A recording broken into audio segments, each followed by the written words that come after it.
p.m. We'll bring this back. Use your microphone. Thank you, Jeffrey.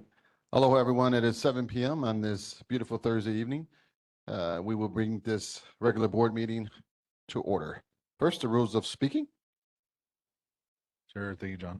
Rules of speaking. Aloha. This is your community public forum. Your input and cooperation are really appreciated. This is a meeting of the Evan Neighborhood Board Parks. Oh, sorry. Wrong one. Give me a second there.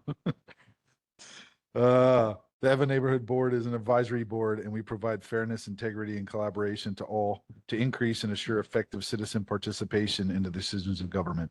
Anyone wishing to speak is asked to raise their hand, and when recognized by the chair, to address comments to the chair. Speakers are encouraged to keep their comments under 1 minute, one turn per person. Those giving reports are urged to keep the reports less than 3 minutes and presentations under 10 minutes. Please silence all electronic devices. The board will be making a good faith effort to provide the public with the opportunity to observe meeting as it happens and an opportunity to provide oral testimony without a physical presence in the physical meeting room. Please ensure that your computer or phone is muted unless you are speaking. Note that the board may take action on any agenda item. As required by the state sunshine law, specific issues not noted on the agenda cannot be voted on unless added to the agenda. A 2/3 vote, 8 of this 11-member board is needed to add an item to the agenda. Items may not be added if they are of major importance and will affect a significant number of people. Thank you, Alex. Appreciate it. As we go into introduction of board members, I would also like to do a check sum to ensure we have quorum. Just us three, okay. And in this situation, Mr. Jones, what do you recommend we do from here? Well, with the current situation with nobody currently being online to meet quorum, board business can be skipped. In the event that you get quorum later in the meeting, you can revisit board business. If not, there's not allowed to be any board business taken without quorum present.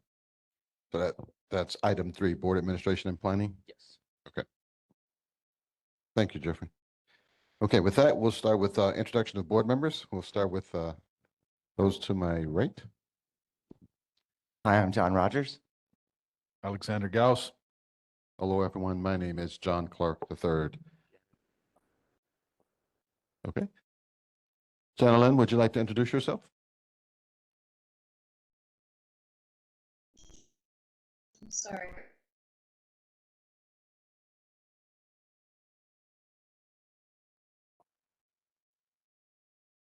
Janet?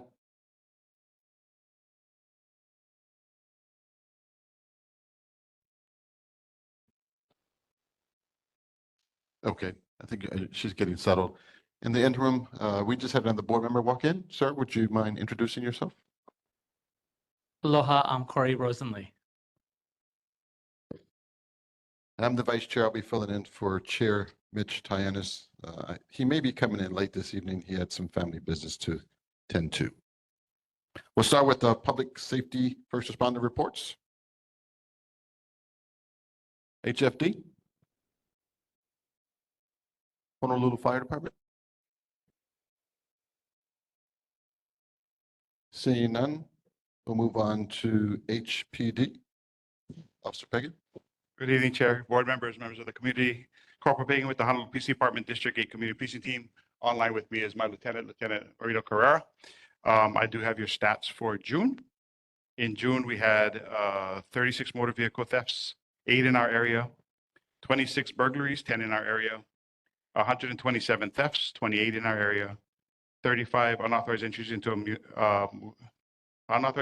motor vehicle, 8 in our area. Total of 869 citations issued, total of 8,454 calls for service with 2,167 in our area. Last month, Mr. Rogers asked about the MVC, any updates regarding the MVC and stuff like that. I talked to one of the sergeants from traffic this morning. He said that the case is still going. I just wanted to let people know that it is going. Unfortunately, cases like this, the search warrants and all the documents that need to get things done does take a little bit longer. So the case is still going, and he said that the case is going to be going. So I hope that gives you some assurance. Oh, thank you for the update. I appreciate it. I had it here. I was going to ask you. Thank you. No problem. Other than that, I'm open for any comments, questions, or concerns. Questions from the board? Mr. Rogers? I do. And then So Another topic, so that was, the first one that you talked about was about, I just want to say her name, Naomi Mayer and James Rowland, who died in a crash on Fort Weaver and Geiger.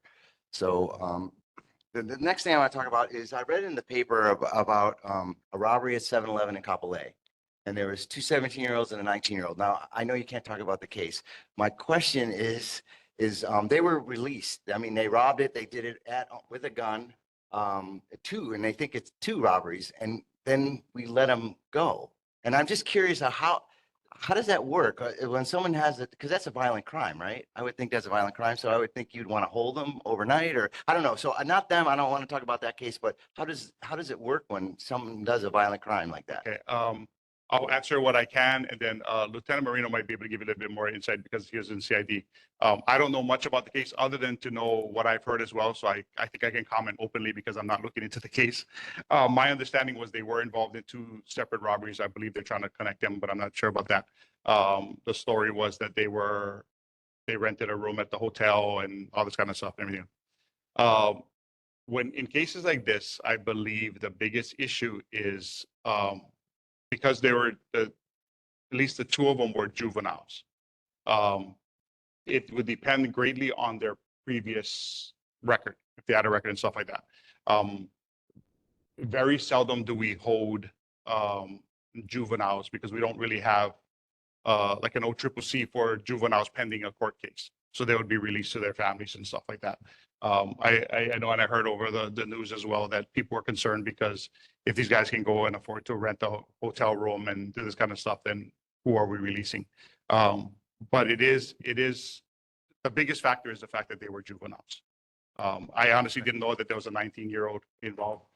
Lieutenant, do you have any more information regarding what the criteria would be for holding someone as a juvenile?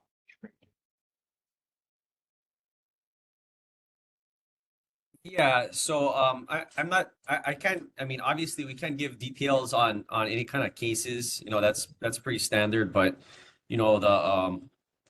the prosecutor's office usually has certain criteria. We can't immediately charge everybody who gets arrested. I mean, obviously a robbery with a firearm that usually can result in immediately charging. But for juveniles, it really depends. There's a lot of factors that go into charging suspects, which, can revolve around anything from their record to the seriousness of the offense to the type of offense committed.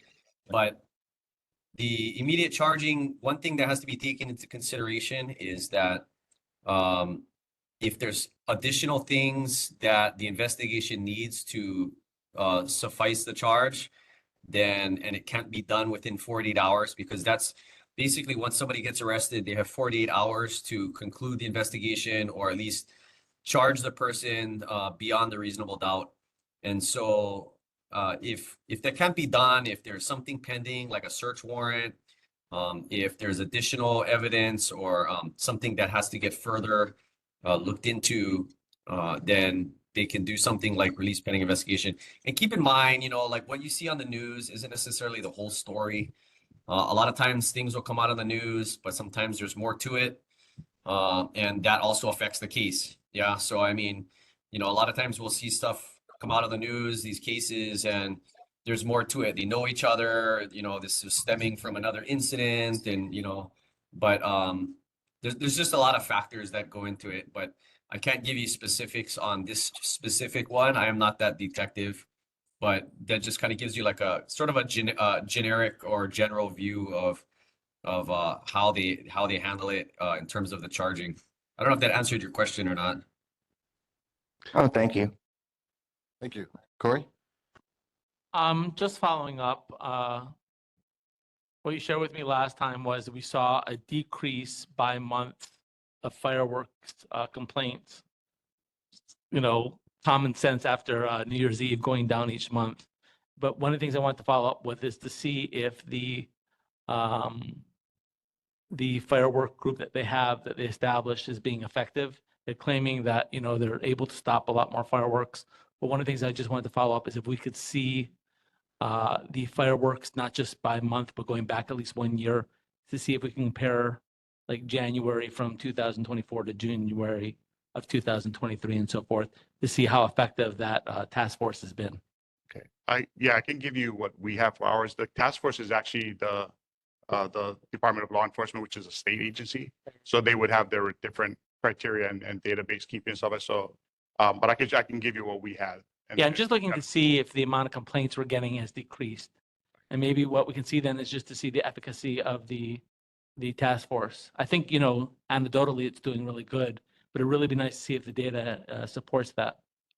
Yeah, the only thing I want to caution is that because they just kind of started. Okay. Okay, any questions from the community? Oh, I'm sorry, Alex? Yeah, on that theme, I just wanted to say, so you guys shut down the Puelo Beach Park again. I think this is the second year you did it now? Third year, actually. I thought, okay, third year. I was having discussions with my neighbor about that. I thought it was the third year, but it was incredibly quiet. I don't know if you drove by there, but I've been there for a lot of years and I couldn't believe how few fireworks. I just wanted, a lot of my neighbors, and they have PTSD and stuff. They were really happy about that. So Yeah. for those of us that sometimes miss a little aerial, we're like, oh, come on, a little bit. Yeah, I appreciate it. Yeah, our unit did go out there. The city did drop the barriers and stuff like that. My understanding is when we went out early in the morning on the 4th of July, someone actually had drained the barricade and moved it, and there was cars in the park. But when they spoke to that family, they more than willingly left. I guess somebody moved it and they went in there not knowing. But yeah, I mean, whether it's going to be something they're going to keep doing or not, that's up to the city and the state and stuff like that, or the community. But yeah, it was my understanding. I actually took off by order of the wife. But we received a lot less complaints, and it was very few issues inside there. So yeah, thank you. Thank you. Any questions from members of the community? Anyone online? I just have one quick. I just have one quick comment. Looking at the crime statistics, I do want to note that the number of speeding violations or enforcements or tickets, how do we want to phrase that, increased. It doubled, more than doubled from May. In fact, it's the highest it's been since March. Is this a concerted effort, perhaps, to slow the speeders down here in Eva? It's that. I'm going to let us believe that. But no, at the end of the year, the fiscal year, I believe there was some money that was given by the department to each of the districts to actually go out and do some car projects, which is a community area of responsibility. So the district officers are actually going out on overtime to deal with a lot of complaints, whether it was speeding, parking, park violations, stuff like that. So we kind of did a whole bunch of different projects. The officers were able to come in and take care of that. So that was definitely the increases due to that. Awesome. Thank you. And I bring that up as a Bravo Zulu, as we call it, a BZ for the HPD, but also just to inform the community as well. Thank you. May want to Thank you. lay off the accelerator there. Okay. Thank you. Moving on to Eva Wiedenseed. Is there a represent? Oh, Kind of looks like me. Again, Corporal Pagan, Eva Beach, actually, we didn't see it, Hawaii. The only thing I did want to mention is that we are in the progress. Actually, next week is our last week of our 21st annual culinary arts program. It's a program that we hold at Campbell High School. Thank you to Principal Mr. John Henry Lee. We have 22 students, in the class. They're taught how to cook some meals by Executive Chef of Roy's Coalina, Daryl Shinoji. It's sponsored by a whole bunch of appreciative people. And each of the students actually earn a half a credit for completing the course. So again, it's the 21st year, and we'll be celebrating with a sponsor banquet on the 18th. So yeah, that's about it for me. okay. Thank you, Officer Pagan. Appreciate it. Can I bring up one thing? Sure. Sure, John. Thank you.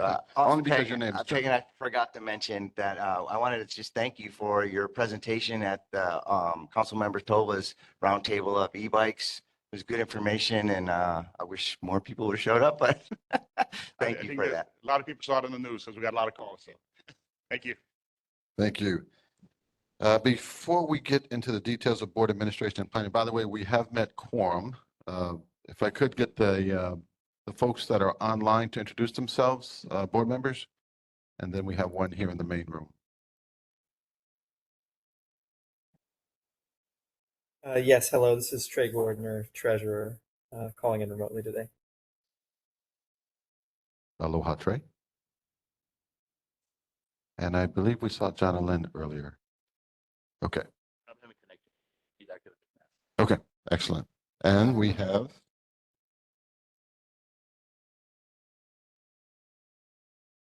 Hi, Julie Reyes-Ora.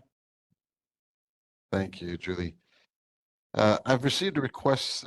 Typically, we put the committee reports over in section eight, excuse me. It's one of the first committee reports. But if we have no objection by the board, I'd like to move the Parks Committee reports from 8A, as in 8 Alpha, up to 3 Echo. So at the bottom of Board Administration and Planning. Any objections? Seeing none? Okay. We will move 8A to 3E, 3 Echo. Parks report. On to Board Administration and Planning. First, election of officers, the chair, vice chair. First and second, we have 2. Secretary, sergeant at arms, and treasurer. So, do we have any nominations for chair?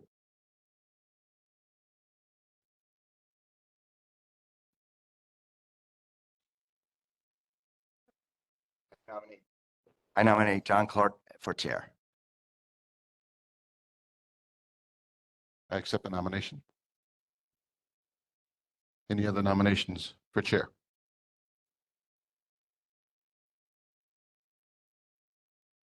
I don't have a nomination. What, is there opportunity for discussion? I mean, there's no problem with having discussion for this portion of the meeting, no? So I'm just curious on, I thought like Mitch isn't here, he's our current chair. What are thoughts? Are there any thoughts on that or not at all?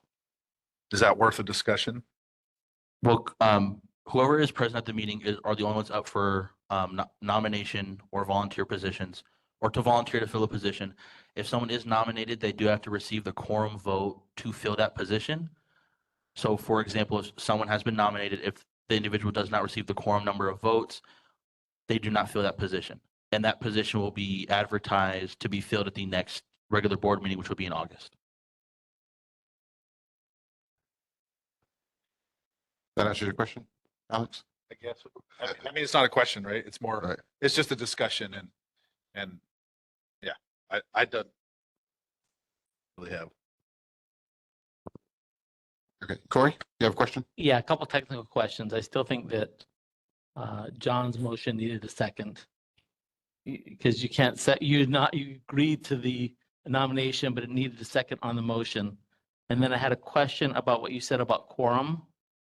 So did you say the majority of members present or majority of quorum? So I'm sorry, can you repeat your first question? I'm so sorry. Okay, so the question is that we have quorum. So if we have quorum, it's a majority of the current members present, not the majority of all members of the board. I must have misspoke. So the individuals that do get nominated are only, the people who are able to get nominated are only the people who are present currently at the meeting. That individual nominated or individuals have to receive the quorum vote to fill that position. So for example, in this case, current Vice Chair John Clark has received a nomination for chair. He would have to receive the quorum number, which is 6, to fill that chairmanship position. If he does not receive that quorum vote of 6, that position would be open again for another nomination currently. If there is no nomination, it would be advertised to be filled by a board member at the next regular board meeting in August. Okay, and how many members do we have present? Currently 7. 2 online and the 5 that are in person.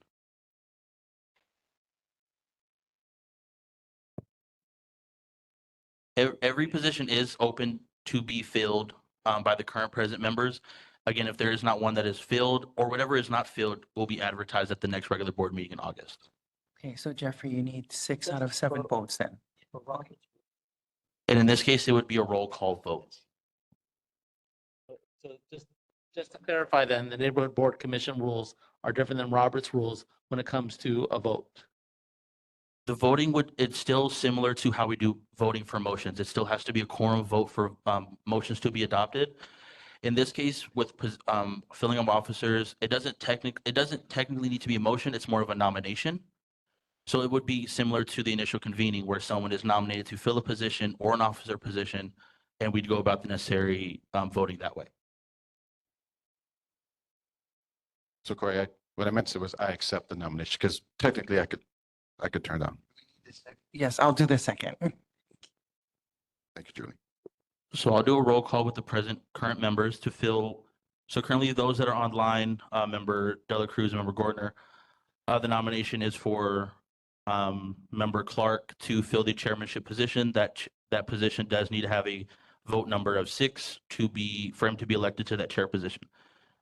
So again, I'll go down just with who I have present. Member Rosen Lee.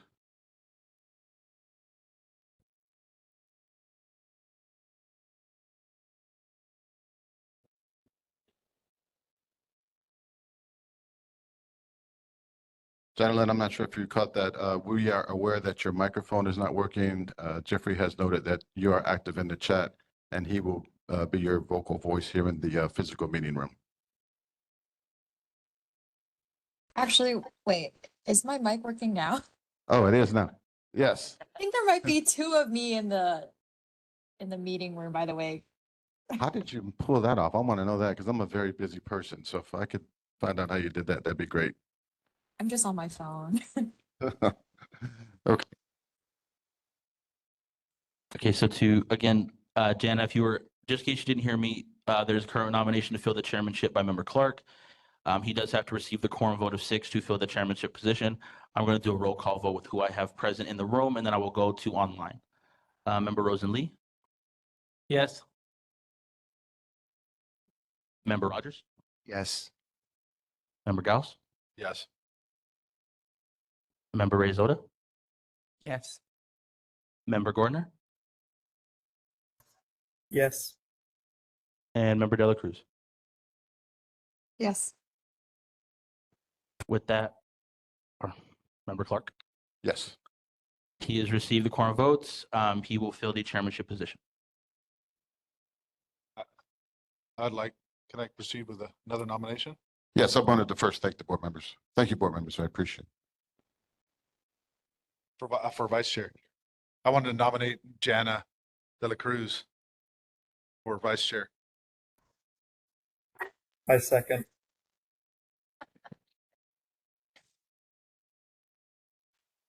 Can I reject the nomination? Yes, you can. If you wish to reject, you can reject the nomination. Okay, I'd like to reject, please. Okay, with that, we will open the floor for another nomination for vice chair. I'd like to nominate Julie. I second.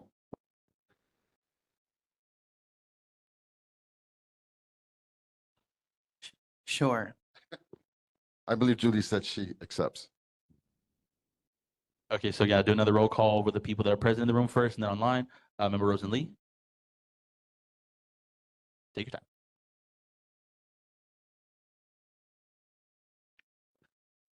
Just as usually, there's a motion on the body, there's a discussion. I know, Julie, you're running for State House right now and you would need to vacate if you were to win, just as putting it out there. Okay, but if you want to do it, bless your little heart, yes. Okay? That's right, John is too. Okay, sorry, John. Yeah, John's running too, so that's definitely. But I'm innocent until proven guilty, Corey. Okay, that's so true. That's so true. Okay, but yes, Julie, if you want to do it, bless your heart, yes. Member Rogers, Yes. member Gauss, Yes. member Clark, Yes. member Gordner, Yes. member Dela Cruz, Yes. and member Reyes-Oda. Yes. Okay, the motion passes. We now move to secretary. Do I have a nomination on the floor for secretary?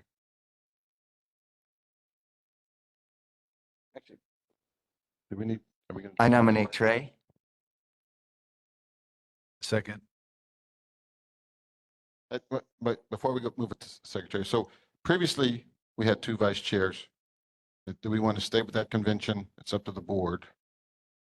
Or do we want to, because there's a first and second vice chair. We rarely ever leverage that second vice chair position.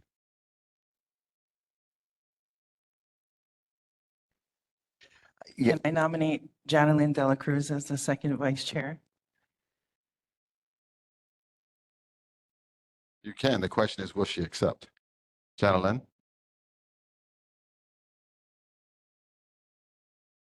Oh, okay, there you go. Sure. Okay. Okay, so we have a nomination on the floor for second vice chair. Do we have a second? She has accepted. I will second it. John Rogers accepts. Okay, another roll call vote. Member Rosen Lee, Yes. Member Rogers, Yes. Member Gauss, Yes. Member Reyes Oda, Member Clark, Yes. Member Gardner, Yes. and Member Dela Cruz. Yes. Okay. Thank you, board members. We will now move to the nomination of the secretary. I mean, I will nominate Trey Gordon. Second that nomination. I accept. All right, another roll call vote to fill the secretary position. Member Rosen Lee, Yes. Member Rogers, Yes. Member Gauss, Yes. Member Reyes Oda, Yes. Member Clark, Yes. Member Dela Cruz, Yes. and Member Gardner. Yes. Next, we have Sergeant at Arms. Have we had a Sergeant at Arms before? Is this a new position? Okay. We do not. Is Sergeant at Arms a new position for neighborhood boards? No, it's always been a position amongst the boards. It's totally up to a board's decision to have a sergeant of arms. You tell me what the sergeant of arms duties are. So this, the sergeant of arms, their position typically they keep order of the meeting. They're usually the timekeeper. They're usually the timekeeper. They help keep order in the meeting. Vice chair. I'd like to no. Can I nominate Corey Rosenlee? But Corey, I'm sorry, you're running for House? For so any would- other neighborhood gonna board be- meeting, okay? I second the motion for Corey Lee as Sergeant at Arms. Okay, we'll do a roll call vote to fill the sergeant at arms position. For those online that could not hear or didn't quite catch it, Member Rosen Lee has accepted the nomination to fill the sergeant at arms. Member Rogers, Yes. Member Gauss, Yes. Member Reyes Oda, Yes. Member Clark, Yes. Member Gardner, Yes. and Member Dela Cruz, Yes. and Member Rosen Lee. Yes. Okay, progress. And one more, that is the position of treasurer. Can I nominate John Rogers for treasurer? I second. Does he accept? Yes. Yes. Okay, one more roll call vote. Member Rosen Lee, Yes. Member Gauss, Yes. Member Reyes Oda, Yes. Member Clark, Yes. Member Gardner, Yes. and Member Dela Cruz, Yes. and Member Rogers. Yes. Excellent. Thank you, board members, and thank you, community, for your patience as we went through this process. Thank you very much. Moving on to item 3B, approval of regular meeting minutes from Thursday, June 13th, 2024. Does anyone have any outstanding immediate changes? If not, we will accept them as they are.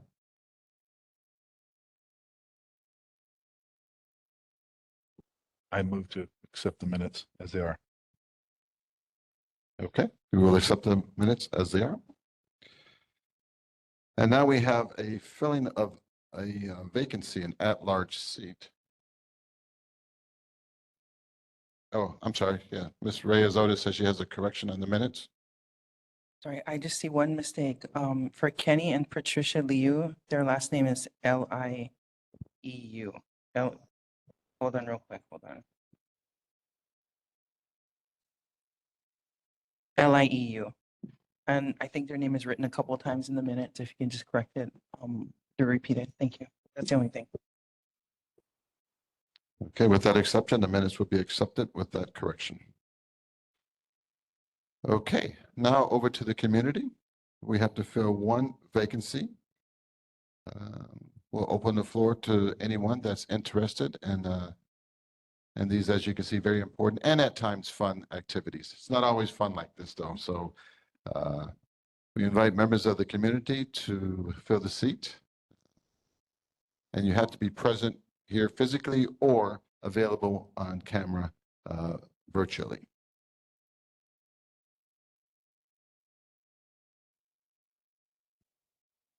Okay. Not seeing any in the physical meeting room, any online that are interested? Okay, seeing none, we will roll this item, this agenda item to next board meeting. And then we have the next item, 3 absence notice, consider declaring a vacancy of 2 at-large seats. Jeffrey, you want to comment on that? Yes, so 2 of the current board members have received their 3 absent notices. So the board can move and take action to vacate the seats. If the board chooses to take that action to vacate the seats, they will also be advertised on the next agenda as currently vacant seats that can be filled by the community. And again, it is completely optional to take that action. But again, it's up to the board, and they have to, that motion has to receive the quorum vote. Thank you, Jeffrey. Discussion. Yes, question, can you tell us how they've been notified? Because they're not here right now to give speak their case. So tell us the process that went through to notify them about this. Yes, so when a board member receives their 3rd absence, I myself, since I'm the neighborhood assistant, I send out a 3 absence letter notifying them their 3 absences, what meetings they were absent from. In the letter, it notifies that the board could potentially take action to vacate the seat, and it shows the next date of the upcoming meeting just to notify them in case, if complications and they forgot the date, then they have the date. But it lets them know, and apologize. A copy is sent to the chair as well to notify the chair that the member has been absent 3 times, and a copy is sent to, of course, the board member themselves twice.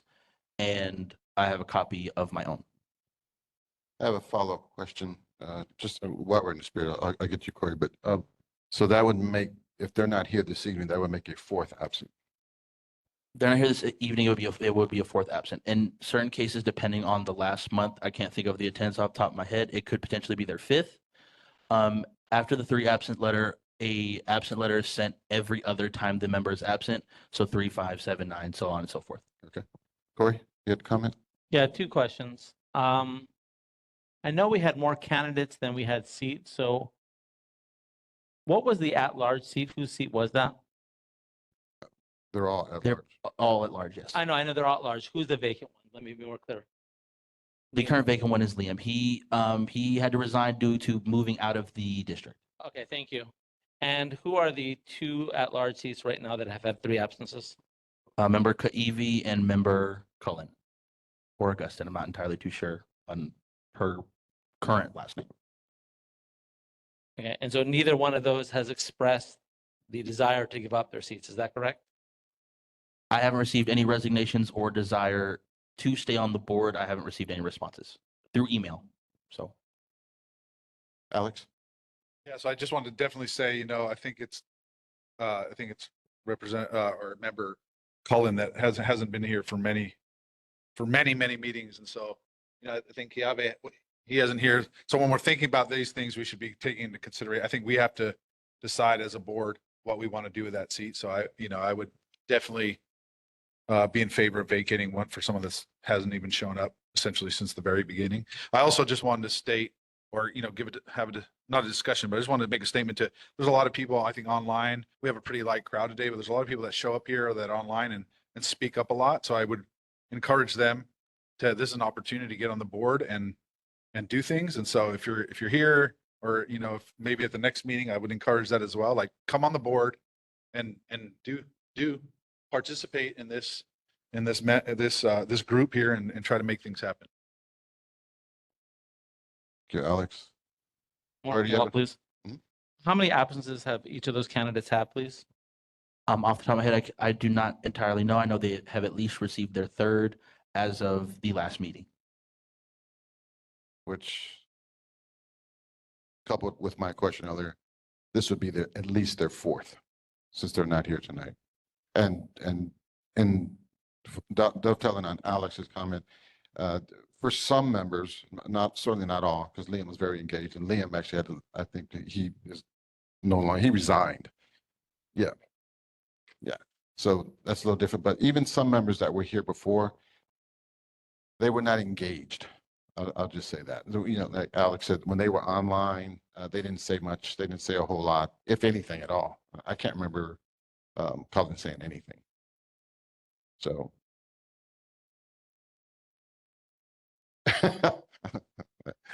That escaped me for a minute, Alex. That was good. Okay. So, you know, this is excuse me, gentlemen. If you're going to discuss, I need you on the microphone, John, Corey. If you guys. Right, I was just inquiring as a new person on the board, whether this is a practice that has had to have happened previously on the Evan Neighborhood Board. So as someone that's new, I'd just like to get some feedback on that. This is, you know, this is always trying to vacate someone's seat is a big decision. Right. These people ran for office, they wanted to volunteer. And so, you know, kicking anyone out is a big decision. And especially that these people don't have an opportunity to speak, you know, it's something. So I just, as someone new, I was just asking Alex and John whether this is a practice that has happened previously on the board. Alex. Yeah, thanks. So yes, Corey, it has happened. In fact, my first time I came in, I call it as like a, you know, temporary filling the role several years ago. And, you know, I've been voted on in subsequent sessions, but it's happened on several occasions. And I think for what, just on a discussion on what you're saying about people that we're voting them off, it's a big deal. When people don't show up, then I don't have a problem with it at all. I don't care if they ran, if they're not showing up and fulfilling their role on this board, then I don't think we should, you know, give them too much leniency in that sense, because we're here to better our community. And if you don't show up, you run and you took a spot and there were a lot of other people running, and then you're not productive. That's, for me, that's a waste of time in our volunteer efforts here as well. So. If possible, I'd like to hear from Jana and Trey online.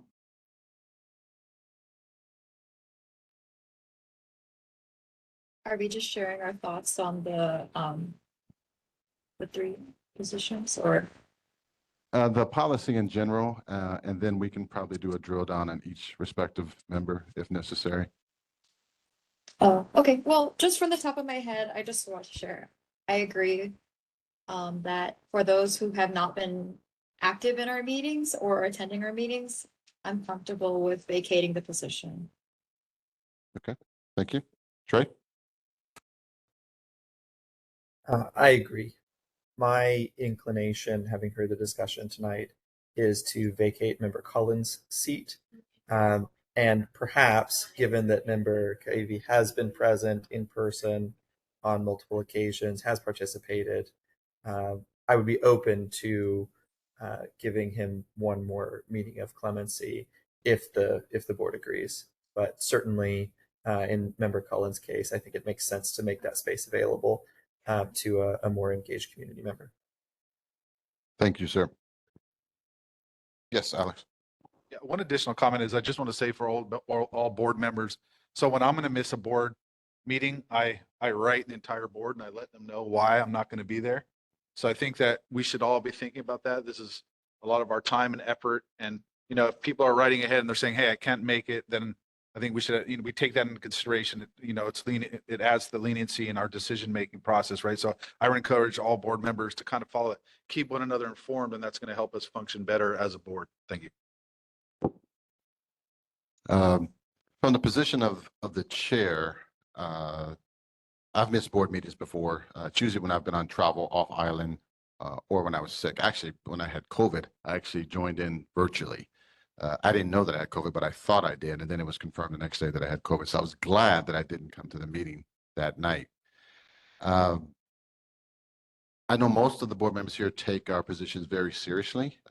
We go through the whole process of getting the nomination and getting the votes to be on the board.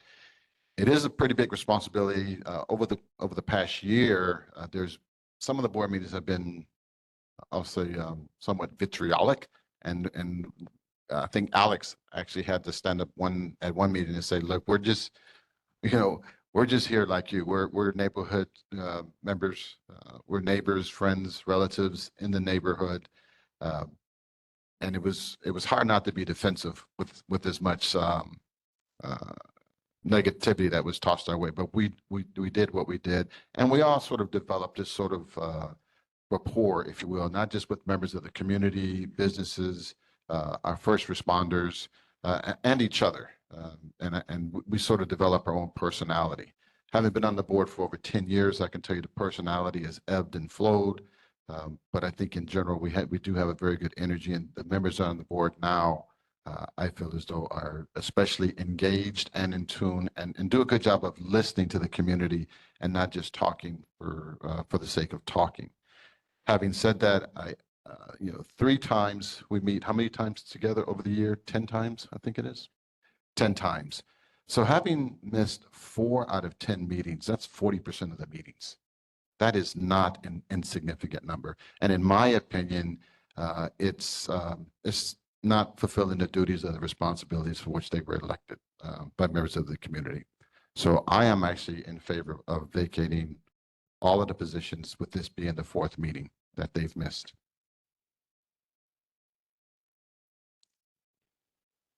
I make a motion that we vacate both seats. Second that motion. So the motion on the floor is to vacate both the current at-large seats for the purposes of 3 absent notices. I'll do a roll call vote. Member Rosen Lee, Aye. Member Rogers, Yes. Member Gauss, Yes. Member Reyes Oda, Abstain. Member Clark, Yes. Member Dela Cruz, Yes. and Member Gordner. Yes. The motion passes. Thank you, board members. Moving on to, so that means we will have three vacancies to fill at the next meeting. Okay. So ladies and gentlemen, kind of think about it, especially those of you that are in the meeting room, as well as those that are meeting virtually. We would really love to have you on the board, because obviously you are here because you care about the community. So think about that, please. Moving to presentations, Kalealoa Community Development District Master Plan. Oh, I'm sorry. You're right. I can't read my own writing. We move item 8 Alpha to 3 Echo. So now we will have the Parks Committee report. Mr. Rogers? Okay, this is going to be a 2-part report. I'm going to give the first part, and then Alex will give the second part. So the first part is, I think everyone knows that the Navy, the city accepted 400 acres of land at Kalealoa. And that land is to be used for park uses. I mean, the deed is very specific, and some things I haven't read the deed, but from what I've been told when I attended some meetings, that it's very specific. Anyway, what we're doing is, my wife is a big pickleball player. Pickleball is huge out here. If you've ever been to Eva Mexico and seen the 10 courts they set up, Geiger, they're playing now because of the summer fun stuff. So we have put together a petition. My wife actually wrote it. It's on change.org. So if you go on change.org and just do a search for Kalealoa, it's the only thing that'll come up. Plus, I put a QR code on the back table if you want to use your phone and look at signing the petition. But basically, the petition is asking, we, the undersigned residents of Honolulu, Hawaii, hereby present this petition to address the opportunity to creating a lighted pickleball complex of at least 20 courts within the newly deeded 400 acres at Kalealoa Parklands. So we just think it would be a great use for the park. There's a lot of land, a lot of space, and the director Thielen has mentioned that, you know, she wants a big sports complex there. So we want to get ahead of the game and push this issue to get a world-class pickleball complex so that, you know, it is not only for the people, but it also brings in tourism and, you know, tournaments and all that. So I think it's an important thing that we try to get done, and we have this land. So that's my part of it. Yeah, I see there's some questions. We can take them after it. Yeah, I just want to say, so what is it? Next week, July 18th, we're going to have a Parks Committee meeting at Asing Park at 7:00. And so if you're online or you're in the crowd and you want to show up, we're going to have a lot of really relevant discussions to Eva Parks. And that includes, we had Kehao, I don't even know her actual director. She was the director of parks or sub-director or something, but so she deputy director, and she moved on. And so now there's some tentative people kind of replacing her. So it'll be a really good meeting to make sure we're all on the same page. We're hoping for representatives and to be there as well, obviously. And we're going to talk a lot about like the CIP funding for Onula Beach Park. There's the watering of the parks. There's a bunch of trees to be planted that are going to be planted at Eva Mexico District Park next week as well. And so we're going to be talking about that. We're going to have trees at that park, which is currently a treeless park. So I would encourage people to show up again, July 18th at 7 p.m. in the Asing Park. Thank you. Thank you, gentlemen. Questions from members of the board? Not you, John Rogers. John, I remember that the USTA was going to establish a huge complex, okay, tennis courts. So the question is, sorry, my non-pickle expertise here. Can pickleball be used the same courts then? Well, this is asking, petition is asking for dedicated pickleball courts. So right now, all the courts that we have here in Eva are not dedicated. So we share the pickleball courts with the tennis courts. So there is, you know, so at Asing Park, at Eva Mexico, at Geiger, they actually painted lines at the courts. Mostly when like Asing, it's at the volleyball court. So it's sharing the courts with other users. And that's the problem. We need to get, you know, on a continent, you go there and there's pickleball court complexes everywhere now. They're dedicated, indoor, outdoor, and I think we're just behind the times on this, and we need to get moving on it. So that's my say. Questions from members of the board online? Seeing none? Questions from members of the community? Sure? No? Oh, okay. I just have a quick comment. So I think, John, you alluded to it. So this is in reference to the 400 acres that was recently transferred from the Navy over to the city and county of Honolulu. Correct. Okay. So I just want to dovetail on these comments and say that, you know, one of the things that developers have to do when they come to the neighborhood or when they go forward with their plans, they have to give a presentation to the neighborhood board. But since we're an advisory board, there's often not a lot that we can do but listen and facilitate listening for the community. This is an opportunity to effect the change and affect the change in a manner that is consistent with what we, the community, believe it should be. So kudos to the Parks Committee for bringing this to our attention. And it's at change.org. So how do they just, is there a search box that they go through? Sure, change.org.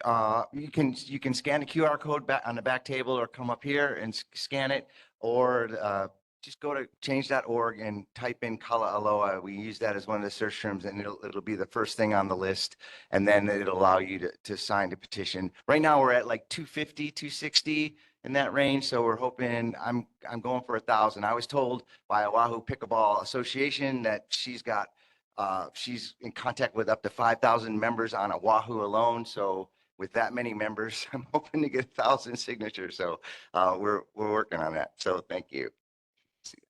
Okay. Officer Pagan, yeah. Yeah, Comment? sorry, Roland Pagan. I just want to remind everyone that, if I'm not mistaken, Gentry is in the plans to create a world-class tennis court by Holomua. So that way people can use both without having to repaint the lines or retape the lines and stuff like that. So having a dedicated pickleball court might be a nice thing, since you're gonna have the tennis courts on the other side. Was that a challenge to John? No, Okay. uh, Do you play I pickleball, mean, Officer me- Pekin? I eat pickles. No, I don't. Thank you for that reminder. 15 seconds. Aloha, Tara Rojas. I'm all for, exercise and for recreation in a healthy way. However, I just want to to that fact of these lands being transferred, just 14 seconds, just to play for y'all. And this is my concern. Of site reviews and discussion about how to cover up and avoid dangerous sites like a coral pit used as a military dump. Even though the acreage certainly includes hazardous chemicals, cultural sites, and unexploded ordnance, I mean, just to let you know, that's the result and the effect of the military in that area. So just to keep that in mind. And this is regarding to specifically that the lands that were supposedly transferred from the Navy to the city. Mahalo. Thank you, Tara. Yeah.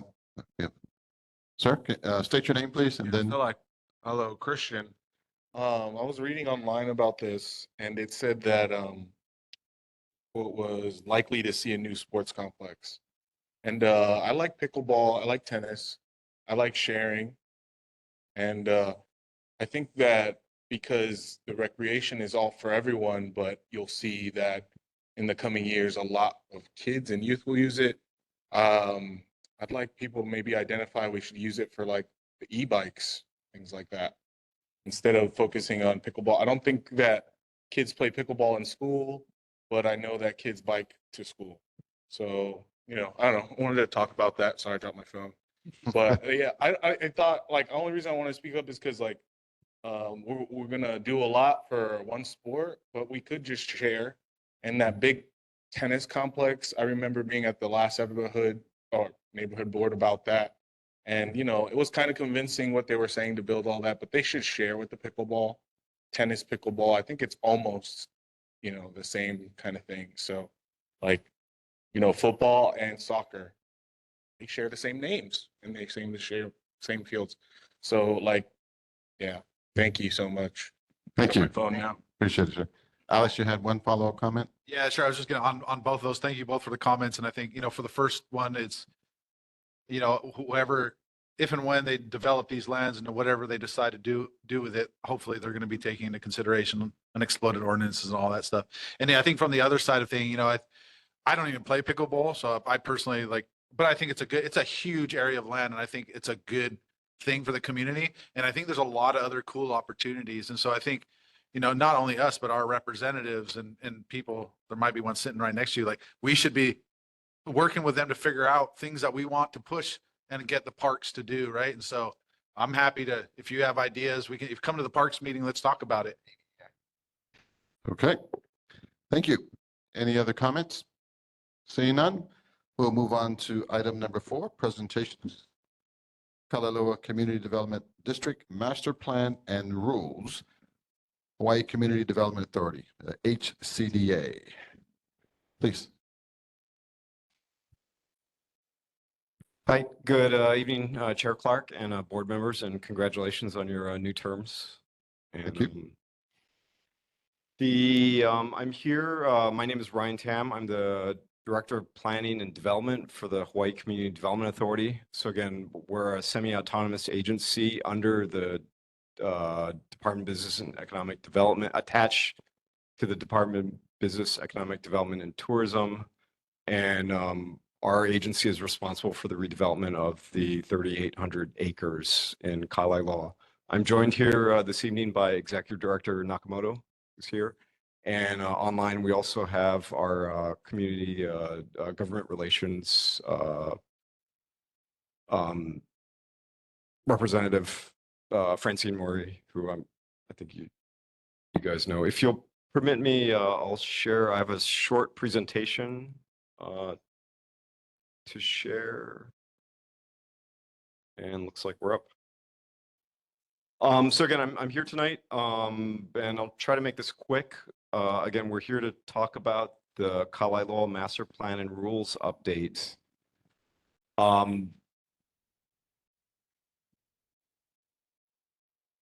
Yeah, so again, for those of you who may or may not know, again, Kalaeloa was transferred over to the state, probably around 2000, 2002, I believe. And then it was subsequently given over to the Hawaii Community Development Authority to manage. The initial rules, the master plan was adopted in 2006, and the administrative rules that we use to actually review permits, review land use, those were adopted in 2012, 2011, 2012. So our team at the HCDA has been working since 2021, 2020 to actually revise, update, modernize the plan, the master plan and the rules. And so we've had a lot of presentations, gone through a lot of iterations of this. Since maybe the last time, last summer, when we had came out with the draft rules and draft plan, we've made a lot of changes to it. We've got a lot of input from the development community, things to update, as well as other stakeholders. So again, we've been trying to incorporate it. So I'll just briefly, some of the things that we heard as far as the master plan, we wanted to expand the history and culture in the document. So again, Kalailoa has a rich history. The Alahele, the trails used to run through this area. And there's still remnants of it, we understand, in the Kalailoa Heritage Park. So that's you can see that in yellow, and the dash blue, the dash red line, that's the boundary of Kalailoa. Again, the former Barbers Point Naval Air Station. Again, the sugarcane, as we all know, was big in this area. Parts of Kalailoa was also used for sisal plantation for a number of years. They used that to make rope, and there's still some remnants of some of those plantations in there. Again, this whole area developed as the Oahu Railway and Land, ORNL, route was came through here in the late 1800s. This map is from 1902. Again, we also know that the sinkholes, the karst caverns, and the sinkholes, these were actually very important to the Native Hawaiian in terms of ecosystems and culture. So they were just as important as the fish ponds that you see throughout the island, right? So they were using this to survive off of. The two big dots in there, those are this is an aerial photo from 1927-28, pretty amazing. Of the two big dots, the one on the right is Orty Pond, which you may or may not be familiar with. Again, this is in the district. And then again, we have the more recent history for World War II. People may not know that Eva Field. So Eva Field was first built as a mooring mast field for dirigibles. So the intent was the Navy was going to be flying these big airships out here, and I guess they never made it on their maiden trip out here. So, and again, the technology changed. But so Eva Battlefield here, Eva Field, was actually the first place that the Japanese attacked on their way to Pearl Harbor. So it's actually very significant, and it was listed as a National Historic Battlefield in 2016, 2015. So again, the master plan, again, three major areas that are kind of guided, creating social value, economic development, employment, and then balancing development. So again, the key idea is that how it talks about use of housing, connectivity, and open space to, again, create a community. Talks about the infrastructure needs to support industry and jobs, and then designing it for sustainability and socio-economic equity by what we call the 20-minute city. And again, in the 20-minute city, these are 3 diagrams.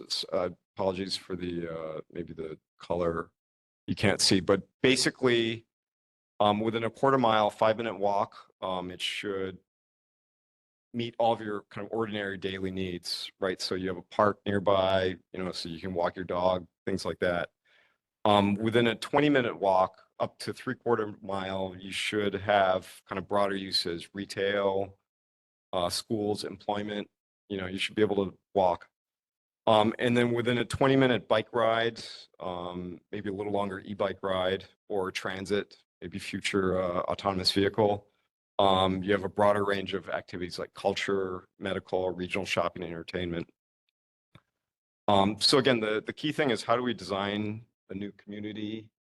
Kalaeloa, this is, you know, a developing community. How do we make it more sustainable, conserve resources, use less energy, and sustainably?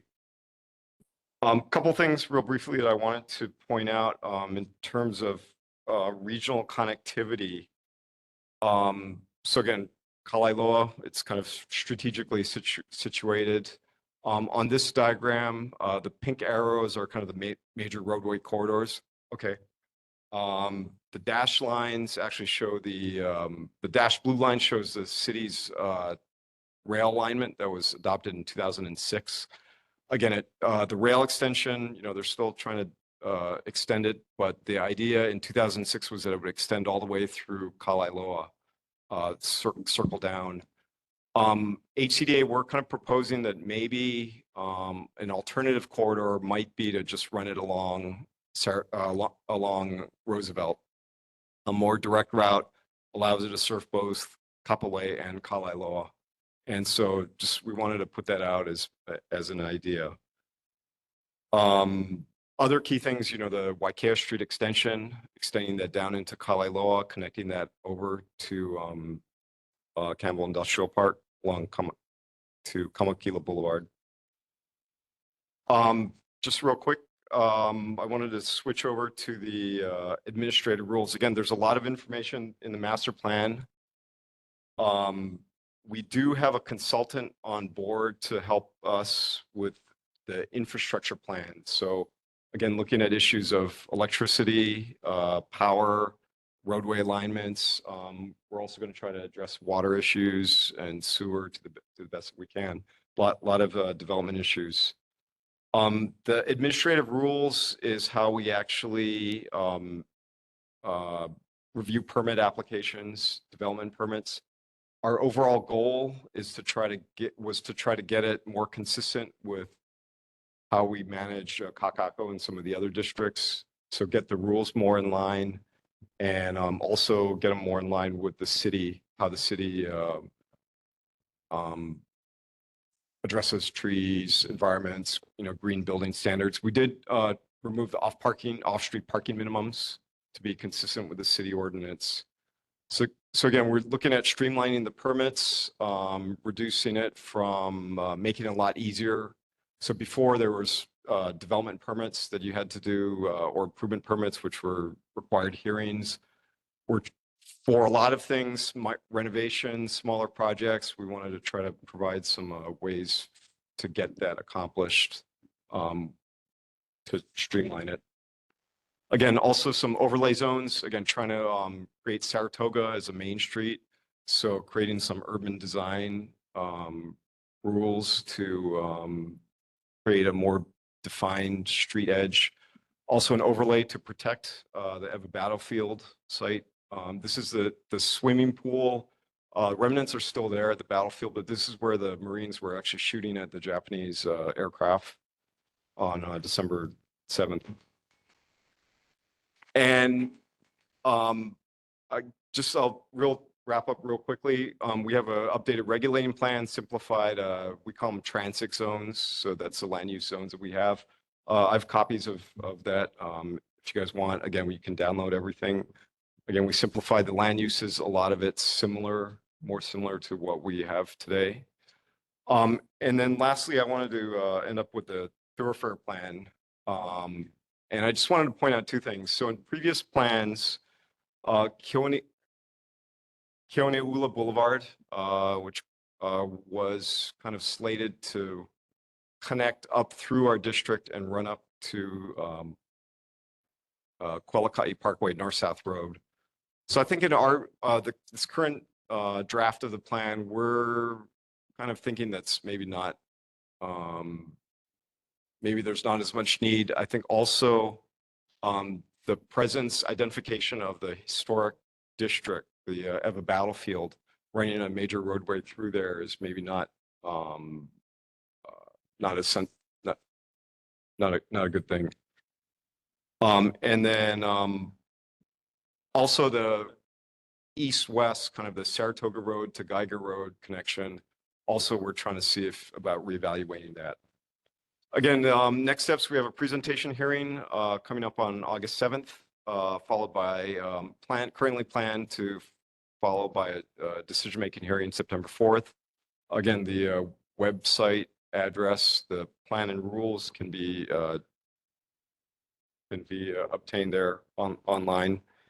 And I would like to point again, we do want we're especially looking to see if there are any input on Native Hawaiian traditional and customary rights or practices that may be affected in particular by these plan and rules. So, okay, subject to your questions. Thank you.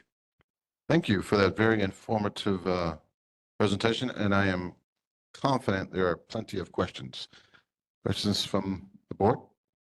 Corey? Our pursuit. Okay. Yeah, tons of questions. Number one, do you have a metric by how many housing or what degree how many housing units you want to provide for in that area? That's a good question. I can get back to you on that. So what the zoning, I guess I don't have a good number for that. We have we're mainly regulated in terms of floor area ratio, FAR zoning. Okay, so okay. But yeah. And So- this is state-owned land, right? No. It's so again, the developers like we're kind of the land use authority, so we're like the city, and so all the private developers when they come in, Hunt, for example, or Gentry, you know, when they come in for the projects, they'll come in get a land use permit from us. But to be clear, when the federal government turned this over, it was turned over to the state, right? The city All the county, different agencies, yeah, they're all. but it was not different- turned over to any private agencies. No. Okay, so my question is then, and from what I just heard you say, is whether it's city or state that this land has been turned over to, before it's given to any private developers, what do the private developers have to do in return for getting that land? So there are some parcels that were owned by the Navy that were, there's a Navy, a long-term kind of a lease. There were some agreements that were made. So they entered into that. DHHL has a lot of land, and so they'll enter into leases with other private, you know, other entities. I'll just say the reason why I'm asking this question is that there's a huge issue of affordable homes in Hawaii. And before we turn it over to developers who can use this land for profit purposes, my question is what is the responsibility that they have to build affordable homes on this land? And how much land and how many homes are we looking at to try to help people for this? Sorry. So I will say, you know, in our community development districts, we have a 20% reserve housing requirement. And so 20% of the units have to be at a 140% AMI or less or below. And so that we place that on, that's one of the requirements that they have to meet. And then, sorry, in response to your previous question in terms of the number of units, I think that's one of the things that one of the studies that we're going to be working on with our infrastructure consultants is to see, okay, with the zoning, with the height limits that we have, you know, what's the build out that's going to come out with that. I just want to clarify here. You mentioned a discrete term. You said 20% of units, but that does not imply 20% of the land use, correct? So what you're saying is if and when they build housing on the area, 20% of that has to be affordable housing, or what is it? Yeah, yeah, 140% of the area median income. Okay, but again, that does not mean that that say 80 acres are dedicated to housing. No. So, so for example, Gentry, Kaulu, they're building out their facility right next to the VA Aloha Center. So that, you know, in their first increment, I think they had like 12 out of the, you know, again, it's 20%. Right. Okay, Alex. Yeah, you answered. That was part of my question. So I appreciate you showing up here and giving this presentation. It's really great and informative. So there's some development already happening that's within this plan, right? Like those areas up by Costco and what you were just talking about, Ava Roosevelt. So what is, this plan's been around for a long time. This is the update. Like what is, you know, what's the interest? Like, are there other areas, like, so already some areas have been developed. What other areas of here are already like slated for stuff to happen? Is there nothing else at this point in time? Or are there particular areas that are, you know, you've already received interest and solicitations for? Again, I think the major landowner is Hunt Development. And, you know, I know they typically show up at these meetings. They've got a couple of projects that they're looking at. They're one of the bigger ones. So they're trying to develop out there. So we could ask them for additional Yeah. information or something. So, and to clarify, Alex, can you mind? So Hunt, are you saying that Hunt owns part of the 400 acres already, or is that a separate mutually exclusive part? Because we know. So, yeah, and again, not the 400 acres. So the 400 acres that they're talking about, that was transferred over to the city for parks Right. Purposes. Okay. If I could ask you before we move on to the next Yeah. question, can you put up the web page information earlier? There's some questions that people are asking. They just want to make sure that they're able to capture that information. That final slide. Yeah, the final slide with the website and email information.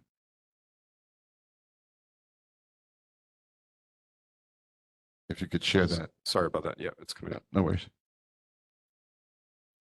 So everyone online, can you see that? And those in the meeting room, if you want to take out your cameras. Screenshot. Again, yeah, our website, if you search for HCDA, we're there. It's under Kalailoa. Okay. Okay, let me get Jennifer's and then we'll come back to you, Alex.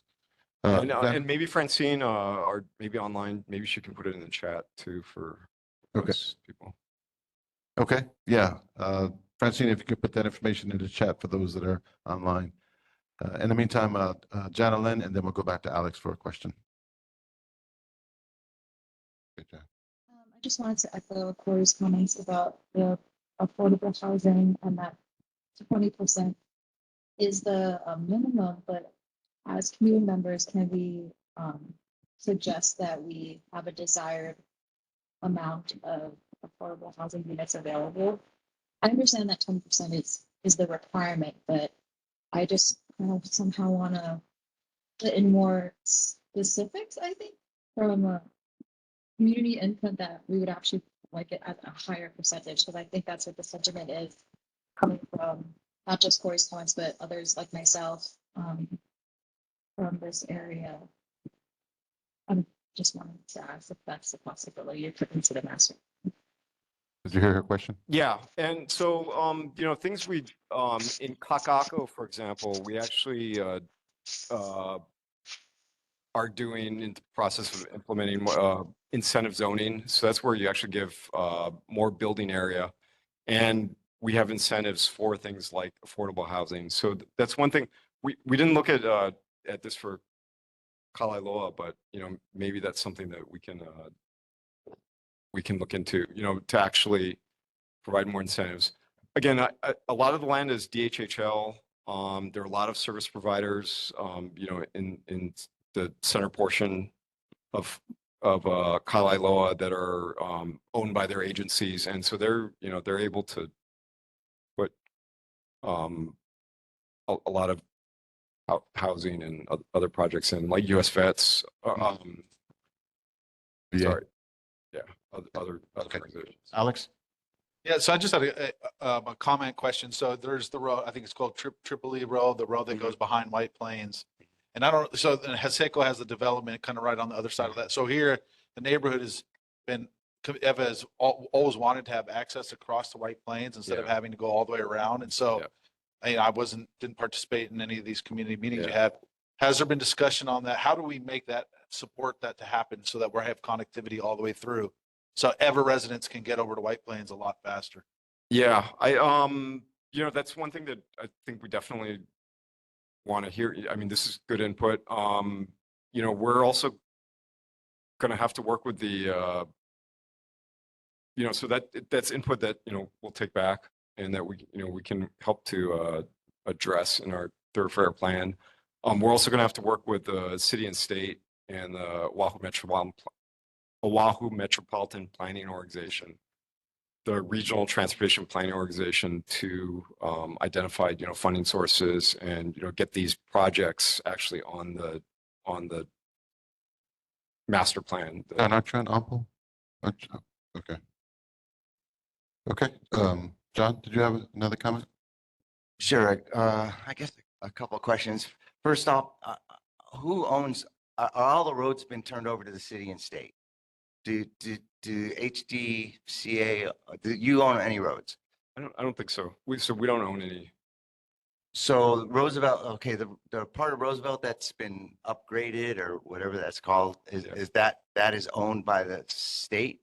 Because Roosevelt is a state road. That's state. So they would have made a decision how that road, it looks like, okay, so Saratoga is always supposed to have been extended all the way to Geiger. Will that ever happen? Well, so I think that's the one thing we're looking at. Again, we've been talking to the historic preservation community, and there are a lot of very strong feelings about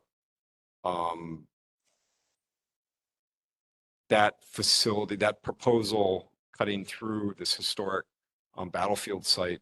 So we're in active discussions with them to try to see if there are, other ways. A new plan. Get the. Okay. Thank you. And John, I'd like to let the community get an opportunity at some point. Sure. Okay. Thanks, John. Any questions or comments from the community? Tara? There's a separate mic over Yeah. Tara, you can come to the center microphone. You can stop sharing the screen now. So this.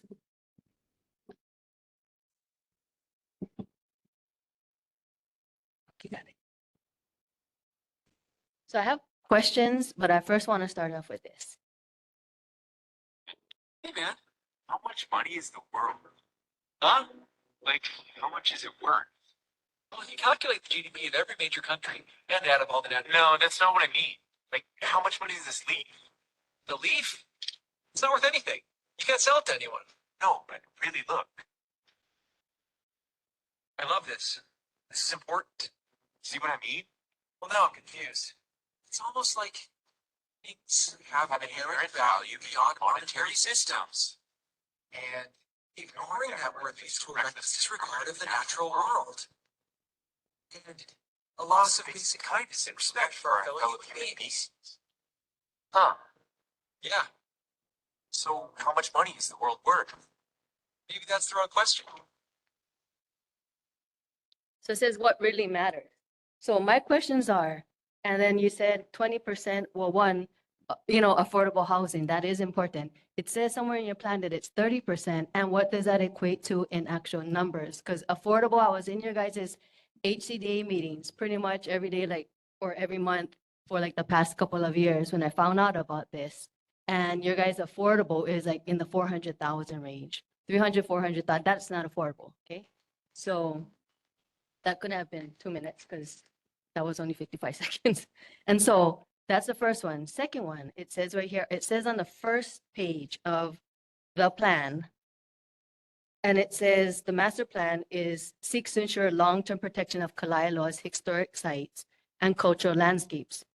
So just like the city when they received the transfer of lands from Navy, you know, you guys are just relegating cultural history and the importance to pages in a however many 100-page document, and that's all it stays for. Because in your guys' HCD meeting that I ran down to in Kaka'ako to let you know that your chat was disabled, first of all, and then two, to make sure that you guys uphold the environmental court ruling, that you stop all the development. We've been telling you before even we had to go that route of the impacts in that area with the water, with the sewage for 2 years. And still you guys made the wrong decisions. You guys amended the ruling to accommodate for the bungalows and other things that were part of that wave pool. And you guys also amended zonings. There is no, Wrap it up, Tara. okay, there is no T1 zoning because of all of that you guys have done. So electrical, just at that past meeting, you guys are, what I played earlier, the Navy, the impacts. You guys in that meeting said you need their now 18 million that they received to upgrade the electrical. So you guys are cultivating, establishing a relationship with the Navy that poison our water, that we're not out of danger yet, so that you guys can scratch each other's back between you, DBEDT, and then the Navy Tara. to get this built. So, Tara, so Tara, will you address the comments to the chair, please? I give the rest of my minutes to my mom. Work like that. says Eric Blanco, and he's going to say at the end as well. So we're sharing part of his time. And so, Tara, I've already extended your time way past. So I understand, but this is a whole environment. They're going to build like 600 or so, like with all the things you say, I was just holding it, but because I know it's your I can question. appreciate that. But electrical, sewer, it's all in there that it tells you where the water's coming from, the electrical system. It tells you the culture site. It tells you where the runoff is. I mean, this type of thing just Sarah. really needs to stop. So Thank you. I would like, my name is Edith Blanca. I would like to say to the CDA that where you guys are building actually has spirits, and you guys, and when you guys destroy their bones, you guys are actually insulting and make them feel ashamed of themselves. Thank you. Chair, Yes, Corey. we should keep it civil, please. Thank you, Corey. So as we wrap up this discussion, the last time we had something this big in development here was the Waikai, the development center there. These things do impact the community. That's why I was a little bit more liberal with the time frame. A lot of discussion at the board. We do have a small crowd here tonight, so we're able to afford that time. I do want to highlight, the gentleman did say August 7th. There's a meeting. Where's that meeting at? So it's our public hearings are hybrid. Mhm. So it's downtown and at our offices at the. Okay. Was it identified on the slide where the meeting is? Yeah, it's on our website. It's on the website? It's on our, Okay. it's on our website. So that'd be the easiest way. Okay. to get it. Thank you. Thank you for your time. Appreciate it. Thank you. Sorry. Oh, I'm sorry. I Commissioner. stood to the back a little. Okay. 'cause I was just wanting to get my notes together. What's your name again? My name's Christian again. I just wanted to see if you could clarify to the public a couple things on the AMI. Okay, because I would like to know when they determine the AMI. Is it before you've already rolled out some of these parcels? Or is it after, during, or, after the development of some of these parcels? Because currently the AMI is low in the Kailua area, right? So relatively to where it will be in the time frame of this project. So I would like to see if, you roll out to the public more information about that and we want to know in correlation to what Hunt or Ford Island Ventures or whatever their subsidiary is. So, it's just important that that kind of goes out there. I thought that presentation was good. I appreciate you guys working hard on it.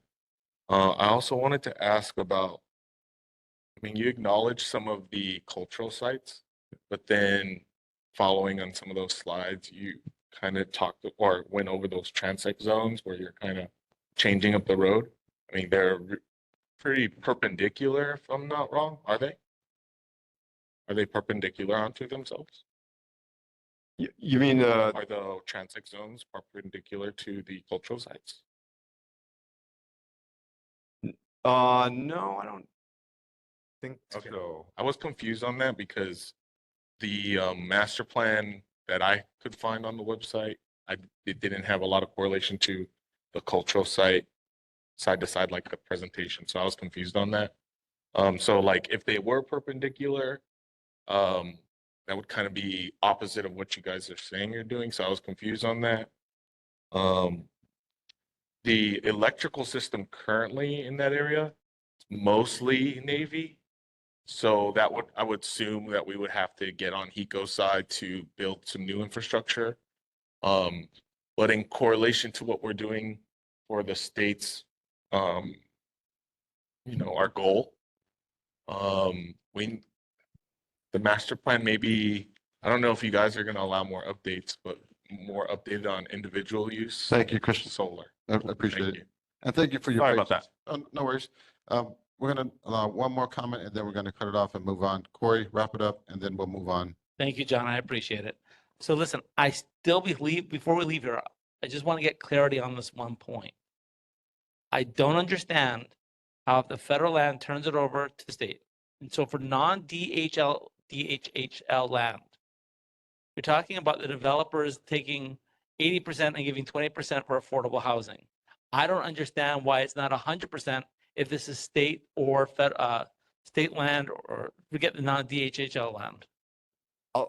I'll take a stab, but otherwise, see if Craig wants to chime in. So again, during the base realignment and closure process in the late 90s, basically I think they gave all the, it's it's a complicated, complex process. This federal agencies were all given opportunities to, if they wanted the land, and then I think it went through all the different state agencies. And so basically by the early 2000s, when the original master plan came out, it was kind of allocated between all the different agencies, other federal agencies or state agencies. Okay. Yeah. Thank you, Corey. I encourage everyone here to follow up at the August 7th meeting. We have to move on in the interest of time. Thank you. I appreciate it. Or you can speak to the gentleman on a sidebar if you'd like. Moving on to residents and community concerns. I remind everyone limited to one turn and 2 minutes per person. Concerns or comments to public safety and government officials should be addressed in section 3, which is our reports.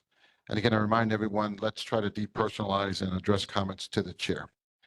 If you could, if anyone has any comments, start up at the center microphone.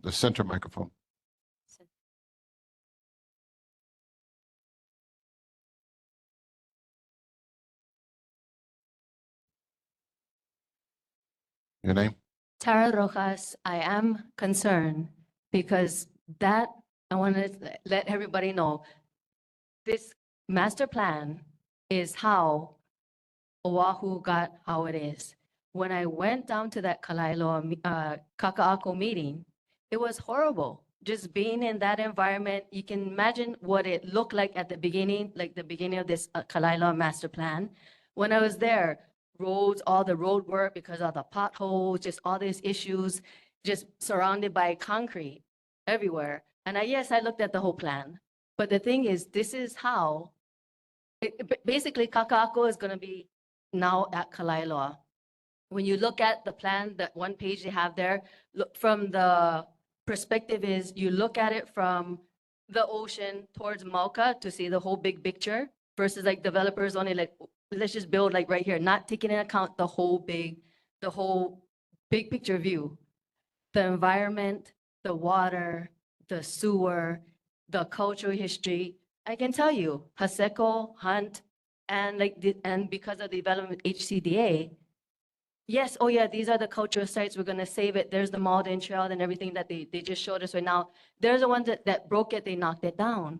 Even like the Navy, it actually had preserved it, but these developers are the ones that they're just knocking it down. And on top of that, this developer can't even pronounce the name. They're not even from here. it's just infuriating to see how it started, where it's gonna end up, and guarantee you, the Kalai law, it's gonna look like Kaka'ako, and it's just continue. So their word sustainability, it's just a word to continue this modernization that only benefits them and then those who have the money to pay for it. So if the Pohakupuna Road people are not here, if that's how important it was to them to keep the culture of that their street, that's how it is for Hawaii Thank you, Day. Tara. And why there's not people here? Because they're in the military meeting. Tara, I would ask that you respect the time limits, okay? You've gone So, over several times. Thank you. Any other comments from members of the community in the physical meeting room? Any online? Susan, you're recognized.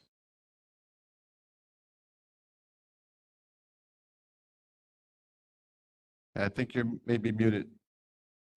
Okay, there we go. Yes, so I wanted to make an announcement about the next Community Representation Initiative.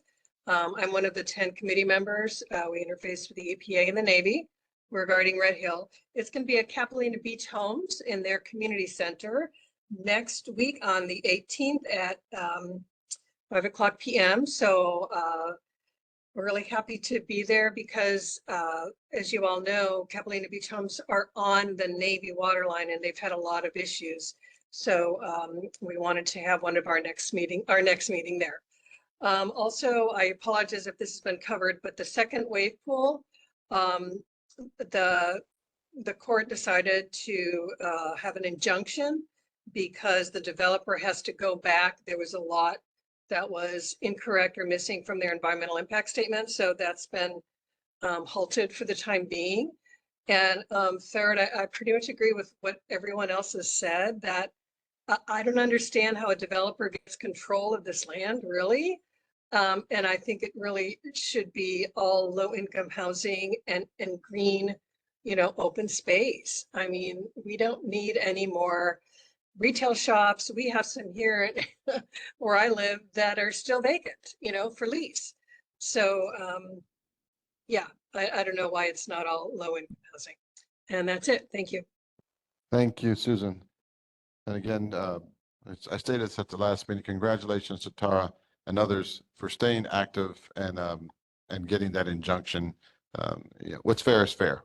So also, I understand the next person, Brianna, you have some comments to make online? Aloha. Good evening, Chair, board members, and neighborhood residents. My name is Brianna, and I'm a part of Serene, the Center for Resilient Neighborhoods out of Capilani Community College. As many of you know, we have been working on supporting the development of an island-wide network of resilience hubs on Oahu. And I want to share an update. We've completed our second of 2 planning meetings. And now we're getting ready for our official launch in August. And so we're excited to have some of you involved and happy to announce the new island-wide network and learning community. And it'll be coordinated both by Serene and the Lahui Foundation with Dr. Miku Lenentine and Adelina Pasi, helping support this community-led effort.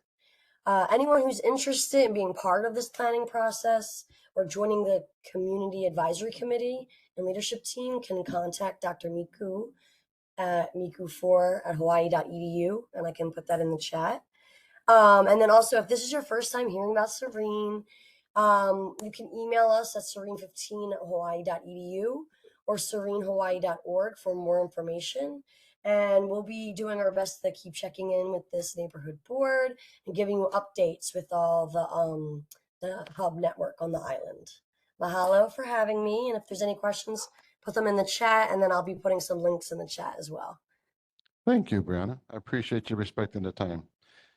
And now we'll move to Miss Naomi and virtually. You have your hand up? Yes, hi, thank you. My name is Naomi Kukak, and I am the Communications and Community Outreach Manager with Simone Pietri Enterprises. We're a small locally owned startup whose expertise lies in waste management solutions. And we're currently working to build the Sustainable Materials Recycling and Fertilizer Facility, which is a project that's being planned in Campbell Industrial Park. that will help to divert construction and demolition waste from being landfilled and convert it along with other difficult waste to create renewable energy, fuels, and fertilizer, as well as other potential value-added products. It is kind of a mouthful, so we like to call it SMRF for short. We submitted our draft environmental assessment for review before we officially get it published a little while ago, and we're just waiting for final confirmation. We do expect to be publishing it soon, but our draft assessment has actually already been available to view for some time.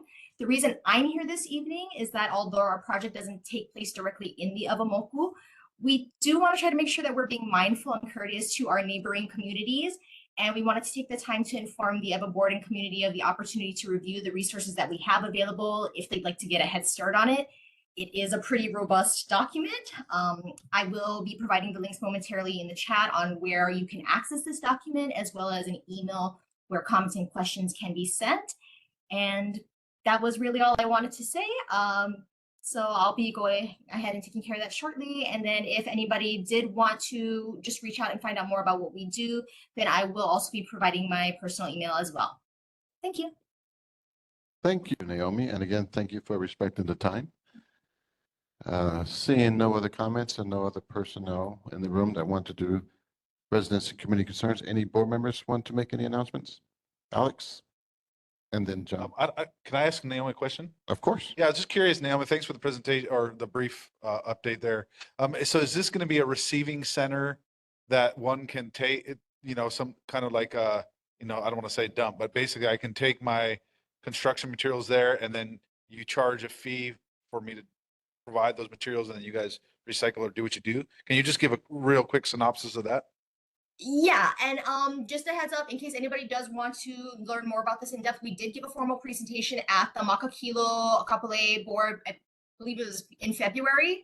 So that does explain a little bit more about what we're trying to do. But yes, basically we're going to be doing a waste receipt and recycling facility. So our plan is to actually receive loads of waste. It won't be open to the general public. It is meant to be more for industrial waste. So we're going to be having, the heavy duty trucks come in and try and divert that waste from going into Nanakuli, instead have it go into an appropriate industrial area. We'll sort out through the mixture and basically remove any of the components that we're able to use to make fuel and energy, and then we'll be recycling other components with our partners, and then whatever unfortunately we can't recycle because we can't make 100% of it disappear, that will still unfortunately have to be landfilled, but the goal is to basically reduce overall that's going into the landfill, period. Thank you. John, Yes, Roger, you're do welcome. you have a comment? Anything related to this? No. No? Okay. Thank you, Naomi. John? Sure. I just want to let everyone know about Bike to the Train. It's happening this Sunday. It's a HBL sponsored July bike month. July is bike month for HBL. Normally May is, but July for Hawaii. And what it is we're going to start at Neil Blaisdell Park at around 9 o'clock. What I recommend you do is if you're interested, go to hbl.org and look for it there. You'll be able to easily find it through one of the pull down tabs. But we're going to leave Sunday morning, 9 o'clock from Neil Blaisdell Park and ride to the train station here, the historic Ewa train station in Ewa Beach, and on our bikes. There's two routes. One's going to also use the train, the Skyline from Pearl City, and then ride it into Kapolei.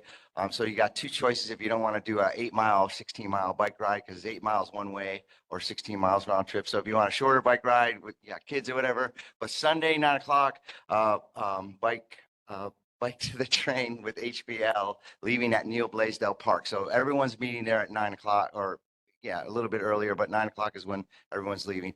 Also, I just want to talk about, we had a great roundtable with learning about e-bikes. HBL was there to help out. And the one thing, just the basics, and I put a pamphlet up on the board, but what is an e-bike? An e-bike has pedals. So that's the key to an e-bike. If you see a bike with pedals and it's, motoring around, even though they might not be pedaling it because they have a throttle, basically it has to have pedals. So that's for you to see it. It has pedals. And then the other issues are it's less than 750 watts and it can go a maximum of 20 miles an hour. So anything else that you see that's electric motor and doesn't have pedals and is going 45 miles an hour, that's not a vehicle in Hawaii. We don't, it's not even defined. yet in Hawaii. So those are, so if they're on the road, they're actually on the road illegally. And so I just want to make that very clear. You got to have pedals, 20 miles an hour, 750 watts. Thank you. Thank you, Mr. Rogers. Okay, thank you for the residents who have expressed your community concerns and announcements. Moving on to other monthly reports. Remember, these are limited to 3 minutes per report. Follow-up questions and answers and comments are limited to 1 turn and 1 minute per person. We'll start with Hunt. The VA clinic update. Is Tony here or online tonight?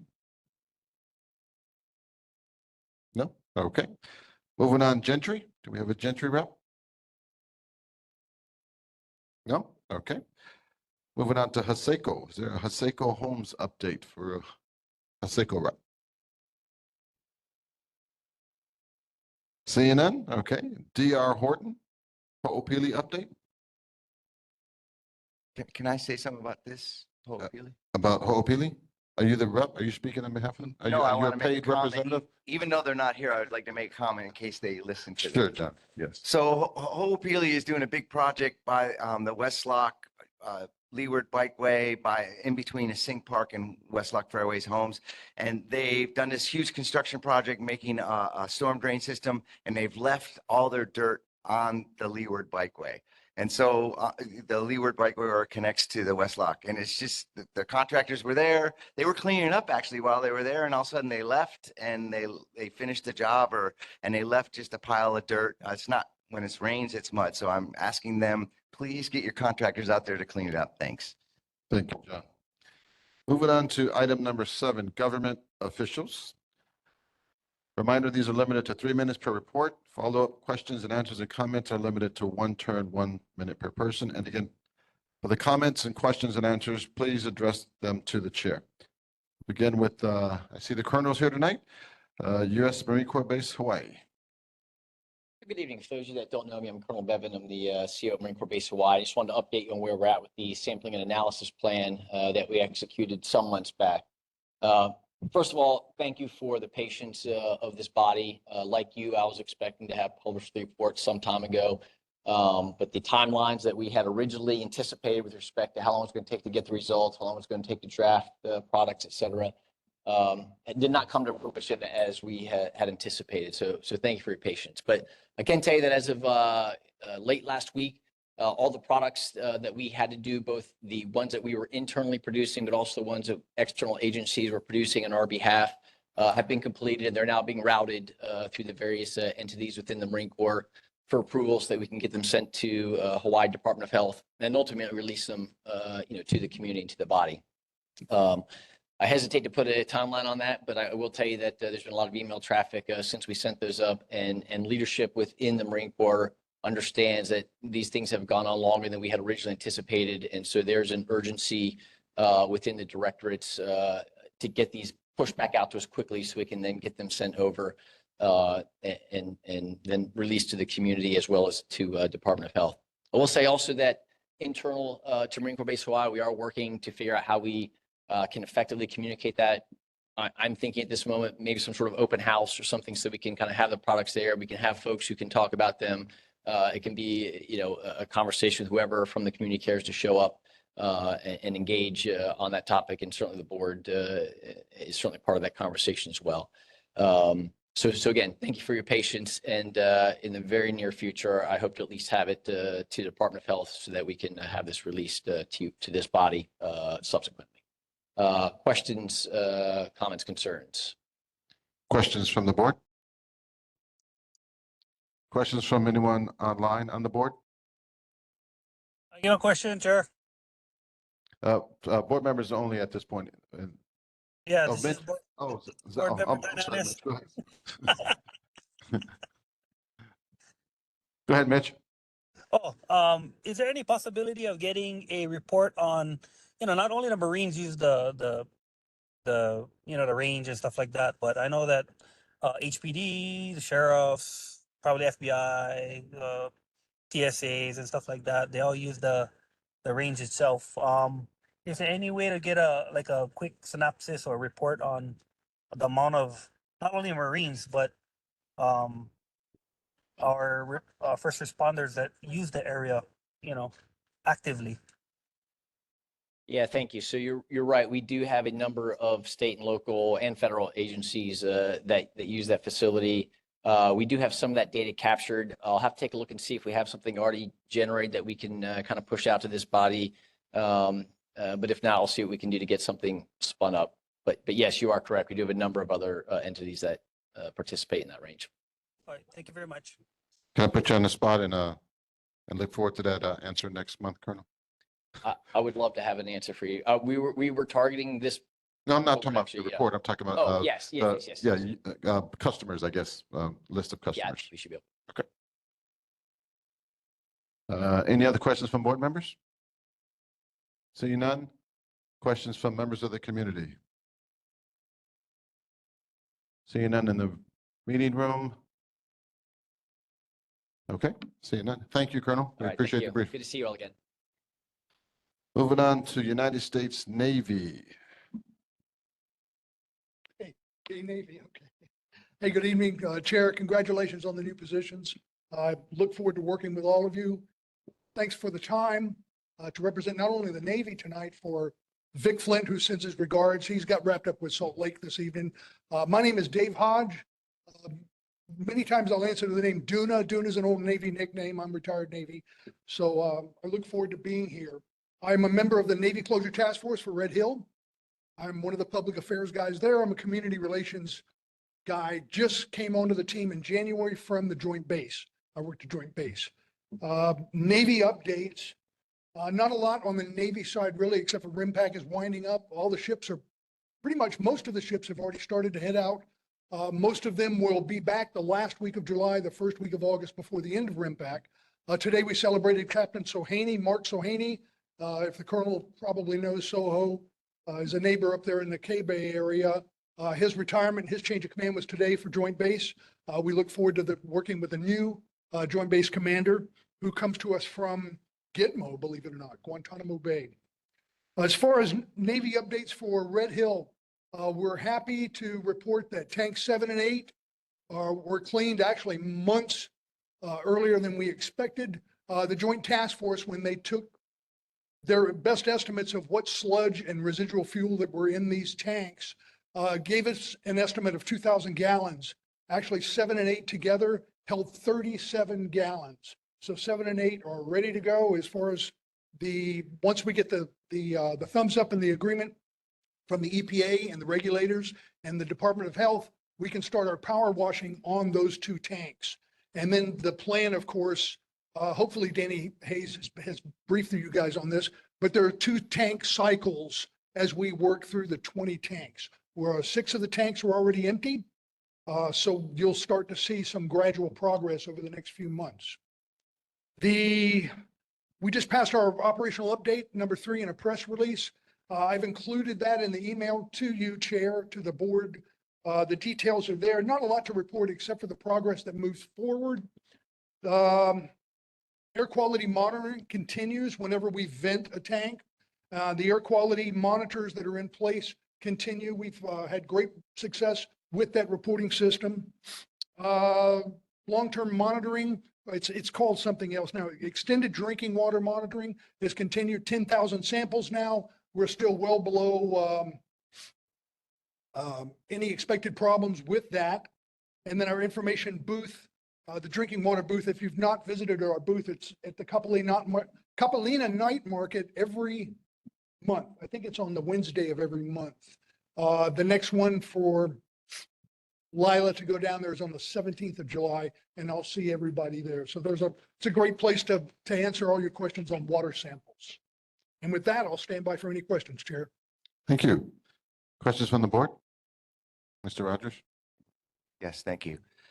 So back a few years, let's just say back a few years, there's an environmental assessment done that the Navy did that showed us that they were going to expand the West Lock Annex, the weapons station annex. And then shortly after that, I think it was the next year, there's another environmental assessment that showed us that the Army was going to move their munitions into that expanded area. So we've been asking for a few months now that if we could have a a presentation on how that expansion is going to happen. The key is that they're going to be closing West Lock Road and building a new road to North Road. And so we just like to know how that's going to happen, when it's going to happen, because it's already overdue as far as how the EA spoke about when their dates of getting this done. So that's. I agree. As Thank you. promised on the earlier conversation, what we'll do is I'll get you some answers from not only NAVFAC, but some of the folks that we've been partnering with for that, the solar farm that's there on, that's been developing over the last few years. There's a trio of other solar projects that are going on right now. So I think between NAVFAC, the Naval Facilities Command, and those folks, we should be able to get a briefing here for you soon. And Thank you, I'll Dave. keep you apprised, Chair. Thank you, Dave. Yes, sir. Alex? I had a question about, I'm not sure if you're aware of the kayak commute lane and that goes from the Eva side of the Pearl Harbor entrance over to, The octocoral. yeah, because of the octocoral. And Yes. so I just was wondering if you had, I know the octocoral is an ongoing theme because I know a lot of people working on that project. I'm just wondering if there has been any discussion, as far as I know, the kayak lane is still closed. Has there been any discussion on reopening that? And as we move forward, we'd like to know, because it's a big commute option here for people that live in Eva. Yeah. Yeah, I've got a neighbor that used to do the kayak thing, and he's griping at me about, about every other night I hear about it. So I've got the paragraph here that's in the report.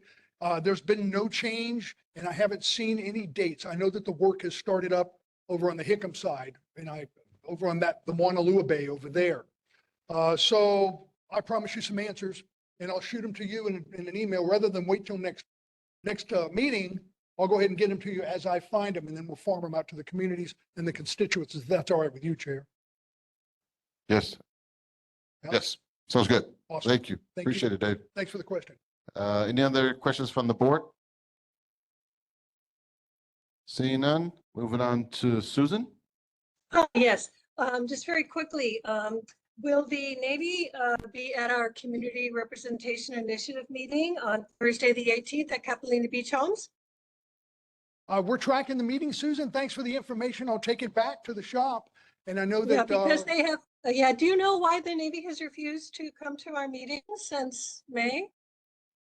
no, ma'am, that's between higher command and the EPA. So we're not privy to that information, but I'll try to get you an answer. I'll try to get some answers for you. Okay, all right, thank you. So I mean, since you're going to be there Wednesday night, Thursday night seems obvious. My other comment is the Community Representation Initiative. We were the ones that requested air quality monitors, and the Department of Health, as a result of our request, asked the Navy to do that. So I just wanted to clarify that as well. And also, do you know when the Navy will be answering any of our written questions? Because we got an email from the Navy that said they would no longer be answering our questions. And of course, we're supposed to be representing the community and bringing questions to the Navy.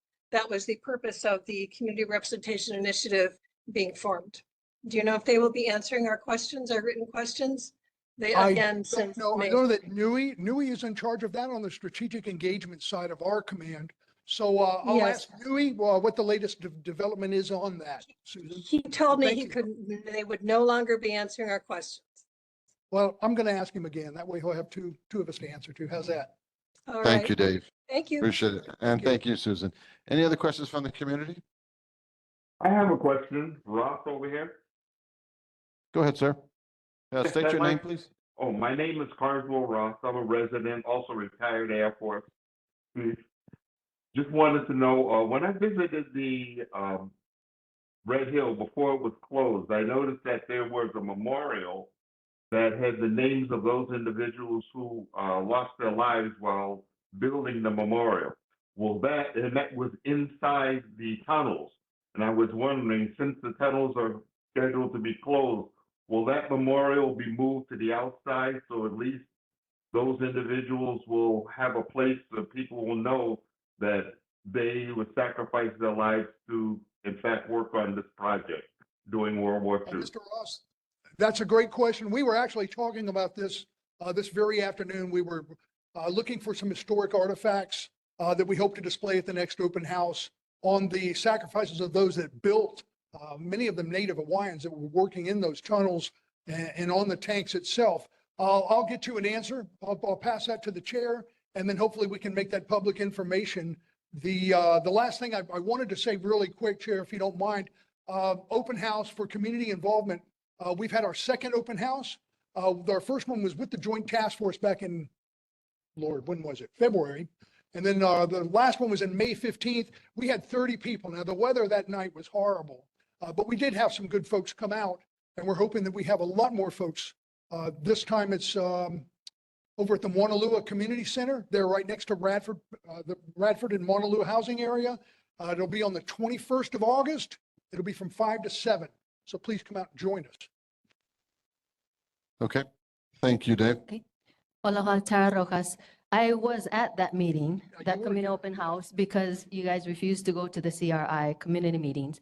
So my thing is, when will people really awaken and see what's happening? I also went to the RAB meeting, in which you can see the results again.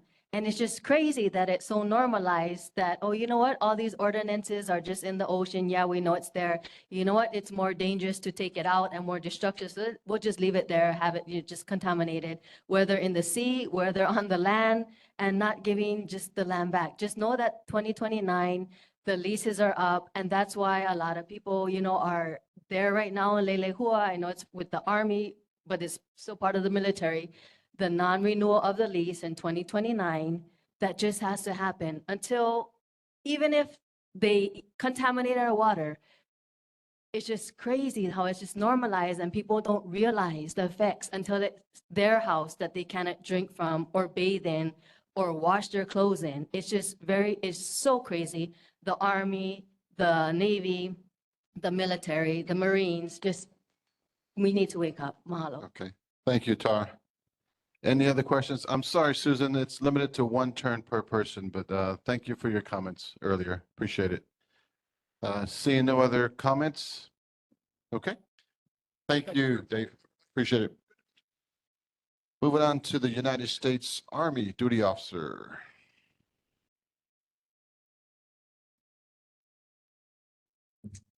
Hi, good evening, everyone. Major Camacho, representing the Army. I'll be providing 3 announcements tonight. First is the July Job Fair. The U.S. Army Garrison Hawaii is holding its next hiring fair on 16 July at the Radford High School, beginning at 08:30 and ending at 2 p.m. This is open to the public. There'll be copy flyers in the rear more information. Next up is the July Training Advisory for Oahu. However, not much impact to the Ever Beach area. The Army will be conducting artillery and mortar training at Schofield Barracks. And the last announcement is the Oahu Draft EIS publication notification. In accordance with the National Environmental Policy Act and the Hawaii Environmental Policy Act, the Army has published the Oahu Draft Environmental Impact Statement for Army Training Land Retention of State Lands at the Kahuku Training Area, the Puamoho Training Area, and the Makua Military Reservation on June 7th. The 60-day public review period is from June 7th to August 7th. The public may submit comments during this period in writing via the Oahu EIS project website. I'll leave a copy of the flyers in the back. The link to the website will be on the flyers as well. That's all I have. Any other questions? Thank you. Questions from the board? Questions from board members online? Seeing none. Questions from the community? Yes, and just to prove it right here.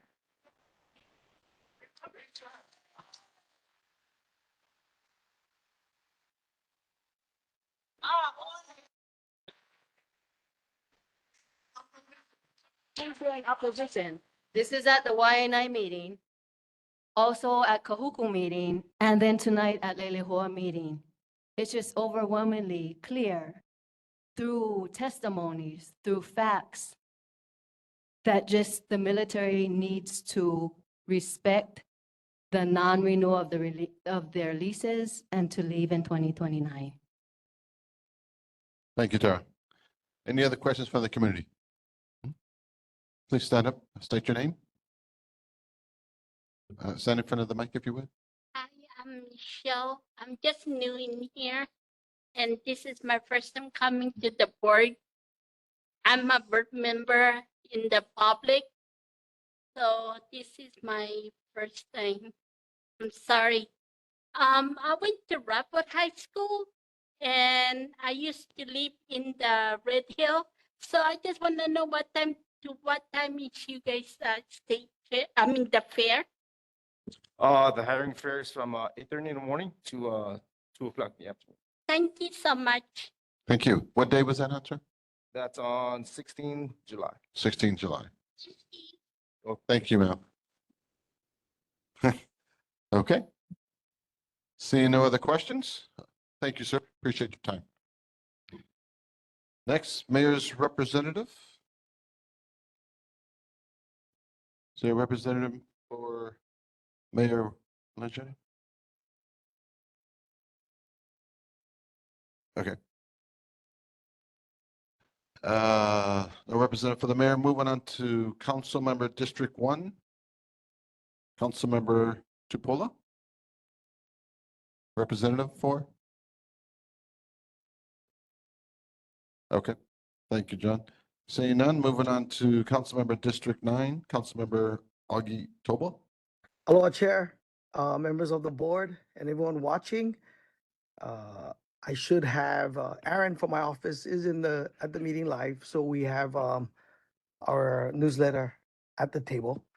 First off, I just want to say thank you to everybody who came out to the e-bike roundtable. I heard John mention that earlier in the meeting last month at Ilima. Mahalo to HPD, DTS, CSD, DOT, Hawaii Bicycle League, Principal Greenland, and everybody that was there to be a part of the solution, the safety of our young people and data and anyone using our roadways is so important. So I just wanted to say thank you again and mahalo. Also, my office will be planning beautifications in the area. So if you guys want to help out and volunteer, go to the website and put your name down. We would love to have you come out. Lastly, the council adopted resolution 24-107, taking the first steps necessary to acquire the privately owned portion of North Road. Although this does not mean that the city is committed to acquire the road, but this is a strong show of support by the council to move the city in the right direction. So we would like to thank everyone that came out to testify live and online, and everybody that did written testimony. Thank you. We really, really appreciate you guys doing that. And that's it. That's all I have for you guys. If you have any questions. Questions or comments from the board? Alex, and then John. Yeah, Representative, thank you so much. I just want, as someone that was on the North Road Task Force, I really wanted to congratulate you on getting that resolution in and passed. I really appreciate your leadership on that. I think, like you said, it doesn't actually mean anything yet. And so I'm curious on kind of next steps and where you see that maybe for you in your office, but also us as a community or as a board. What can we do? Or what are some next steps that you see? I'm not really super familiar with the process and how we can impact it. So if you have insight into that, it'd be appreciated. If you go to my Instagram, actually stated what happens next now that the resolution has been adopted. So I don't have that all in front of me, and I don't want to misstep everything that I'm saying, but it does take time. The city will do processing the cost of the land and all that. Go to my website. I have everything listed down. Thank you, bud. Yeah, and I just say thanks again. And if there's anything that we can do, because you know how we feel about it, please let us know. Well, I think this was a great lesson for all of us. Not only John Clark pushing, but this is where the neighborhood board played a huge role. So thank you guys. And I was watching. I hope that a lot more people would get involved, because this is how it should be done. When we work accordingly and we work together in sync, things can happen. So thank you to the board. Thank you, Councilmember John Rogers. Yeah, council member. So you are the chair for the Parks and Rec, and I forgot the rest of the title of the committee in the city council. And I'm just wondering with this 400 acres just being taken over by the city, and I watched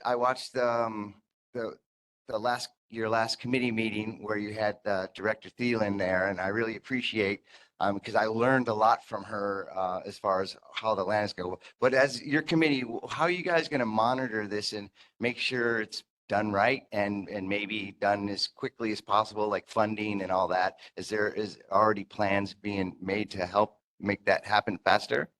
Yeah, so what you saw in that briefing is, basically just the beginning stages. And that's the reason why we did it, because I wanted, it came all of a sudden. So council members that was part of the board, the committee wanted to, ask questions. So, it's in the very beginning stages. I hope that I'm still around so I can see, possibly 20 pickleball courts in the area. But, there's a lot of people wanting, racetracks, a lot of people, and we all know the need for more parks, in our area. So, yeah, I'll keep you guys, informed when we do the next informational briefing. And it's a good time to really ask the director really good questions, especially the things that you want to see get done in the area. Thank you, Councilmember. Any other comments, questions from board members? Board members online?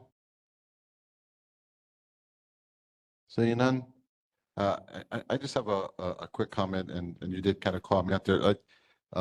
Councilmember, you have been actively engaged. Early, I don't know if you were online earlier, we had some board members, some vacancies come up. You have been very engaged, you've been very physically present. You and I went and we did the walk. I always ask 4 questions when things like this come up. What if it is true? What can you do? What will you do? And the 4th most important thing is, what are you doing about it? And you are doing something about this that we've been trying for a long time to get done. So on behalf of the board and the community, much mahalo. We appreciate you. Thank you for lighting the fire. Appreciate that. And that's, that's the importance of a neighborhood board. And I hope people watching or will be watching in the future to get involved, because we really do have a great community. Thank you, guys. Before we go, just any comments from the community? Seeing none? Thank you, Councilmember. Appreciate you. Have a great evening. Moving on to Board of Water Supply. Any representatives from the Board of Water Supply? No? Okay. DOE, Department of Education. Should I state my standard statement, Vice Chair? No? Okay. I do want to point out that I was at a Campbell event and I saw the superintendent of the Department of Education, and I specifically asked him about putting out a policy regarding e-bikes, especially at the elementary and middle schools. He declined. He said no, he's going to leave it up to the individual principals. Some principals have banned them at that age because e-bikes, of course, at the elementary school, kids are just not old enough to ride them and understand the physics behind them. I was disappointed that he did not want to put out a policy. I get it. Principals have tremendous latitude and leverage to manage their schools the way they want. But in the interest of safety, I just thought he could have done more. Governor Josh Green, representative. Mr. Perry Aerosmith, are you available, sir? Okay. Not present. Moving on to Hawaii Department of Transportation, HDOT. Quarterly report. Seeing none? Can I just make a statement for her? Of course, Alex and I did ask her for an update, not to come to the meeting, but just for an update. So we're waiting for that update. We were late on that, so I apologize. But the one thing that Hawaii Department of Transportation did do for us. I don't know, anyone on Fort Weaver, you've seen the new signage and the little bike guys in the right turn only lane. Fonts So- online. I'm sorry? Fonts online. Oh, okay. Yeah, so, okay, all right, so anyway, I just wanted to give Hawaii Department of Transportation a big bravo Zulu for getting, doing exactly what they said they were gonna do, and that was make the right turn only lanes legal for bicycles to transit the intersection, before they weren't, and so everything is, beat expectations as far as the signage and how it is to ride a bike, because I ride Fort Weaver a lot, and I feel a lot better when I'm entering that right turn only lane and not having to go into the travel lane. So I appreciate that. Okay. Don, Fawn, Chair. do you have a report or talk about anything? She's on mute. Fawn, you're muted currently. We can see that you're talking, but we cannot hear you.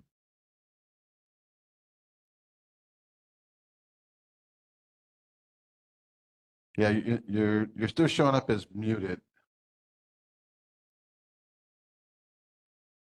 Cannot hear you. We'll move on, but just please keep trying. Don't worry about interrupting. If we hear you, we'll just come back to you so you can do your report. Sound good? Okay. Thank you. I received a note from the NCO office, Lloyd, and I'll just read what he wrote, and then we can discuss it from there. The city's Department of Facility Maintenance is establishing a potentially new stormwater fee, while the Department of Environmental Services is proposing increases in the city's sewer rates to fund infrastructure and water quality improvements to protect property and lives that are at risk during severe storm and natural disasters, as well as improve the quality of our nearshore environment. They are seeking individuals from the neighborhood boards to participate in and provide feedback in developing this new and increased structure. The way he sees it is it's an opportunity for board members to provide feedback in developing funding for this task. He says the meetings began in June, but they will run through the rest of the year. So they're asking for board members' input from the different areas.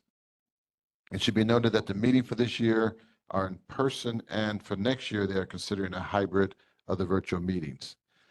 The reason for in-person meetings is a requirement that the primary discussion is focused on proposed increases in wastewater rates by the committee and establishing a potentially new stormwater fee. Also, we can all understand that in-person meetings move at a faster pace, and the Q&A and feedback are easier to follow. The rate increases and new fee structures are expected to occur as soon as the end of this year and early next year. All meetings are held in the mayor's conference room and run from 4:15 p.m. to 6:45 p.m. So if anyone on the board is interested in joining that effort, please just send me an email or Jeffrey, and we can get that information over to that committee. Moving on to question, Corey? Yeah, actually, since I've been waiting for the Hawaii Department of Transportation to be here, and I know she can't speak, but hopefully she can listen. One of the concerns that I always have, being a teacher at Campbell High School, is the street light on Hanakati and Fort Weaver. That doesn't change during the school year. And what's happening is that there's just this huge traffic jam after school gets out and in the morning of people getting in. We have like 6,000 children coming down to Eva at this time. It's a lot of parents dropping off people, but it doesn't seem like the traffic lights take that into consideration at all. And it seems like it's just normal like it does for all the times. And I'm just wondering if the Department of Transportation has looked into this problem and whether they could reprogram the traffic lights so that when school gets out for at least that hour, that there is a much better flow on the Fort Weaver. Okay, she is muted. Yeah, she's muted, but I'm hope she's taking that for comment. That's an excellent point, Corey. Excellent point. points. Okay, moving on to Senate District 19, Senator Henry Aquino. Online. Aloha Chair, board members. My name is Nathaniel Issei, and I stand by my report. I think my office did send a report. Did you guys get one? Okay. Our neighborhood assistant said he will put it in the drive and we'll take a look at it when we can. Thank you very much. Mahalo. Thank you, sir. Senate District 20, Senator Favela, are you online?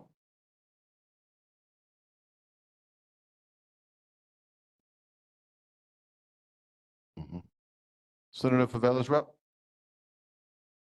You're up.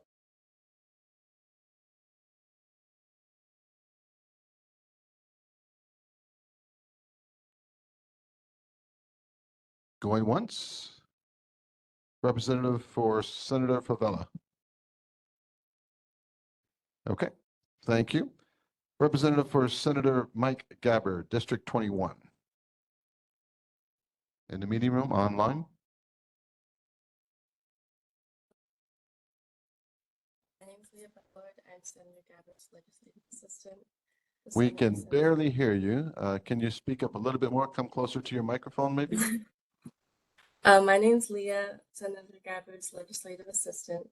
The senator sends his best wishes to you and invites you to attend his August Listening Story Community Meeting on Saturday, August 17th from 9 a.m. to 10 a.m. at the Kapolei High School Teachers Lounge. You can also join via Zoom.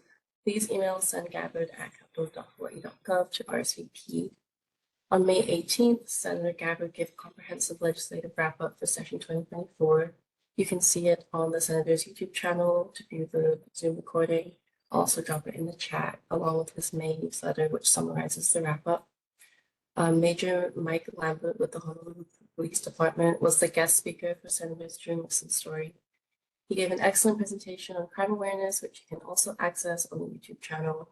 And it's also noted in his June newsletter, which I will also add to the chat.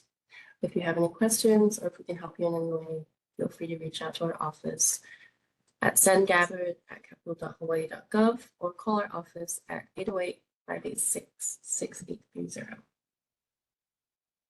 Thank you. We appreciate the update. Moving on to Representative Elijah Pierik. Not in the meeting room, online. Seeing no representative, moving on to Representative Rose Martinez and or her designated representative, District 40. Seeing none, moving on to District 41, Representative David Alcos. Seeing none, moving on to Representative Diamond Garcia, who is in the room. Welcome. Short, aloha board. Congratulations on your new appointments. A quick update. I do have our end of session wrap up back there. It goes over some of the bills that passed and failed this session. A highlight, we did get past House Resolution 45, which will be installing some speed mitigation, speed signage, and speed humps on Kapolei Parkway between Kapolei High School and Kapolei Middle School. There was a crosswalk that was removed when they repaved Kapolei Parkway about 2 years ago, and it never was replaced. So we're going to have some speed humps there, more signage as well, since there's lots of crossings. This coming Saturday from 3 to 6 p.m. at the Kanahili Community Park in the Kanahili Homestead, we'll be hosting a joint meeting between our neighborhood security watch groups and my office.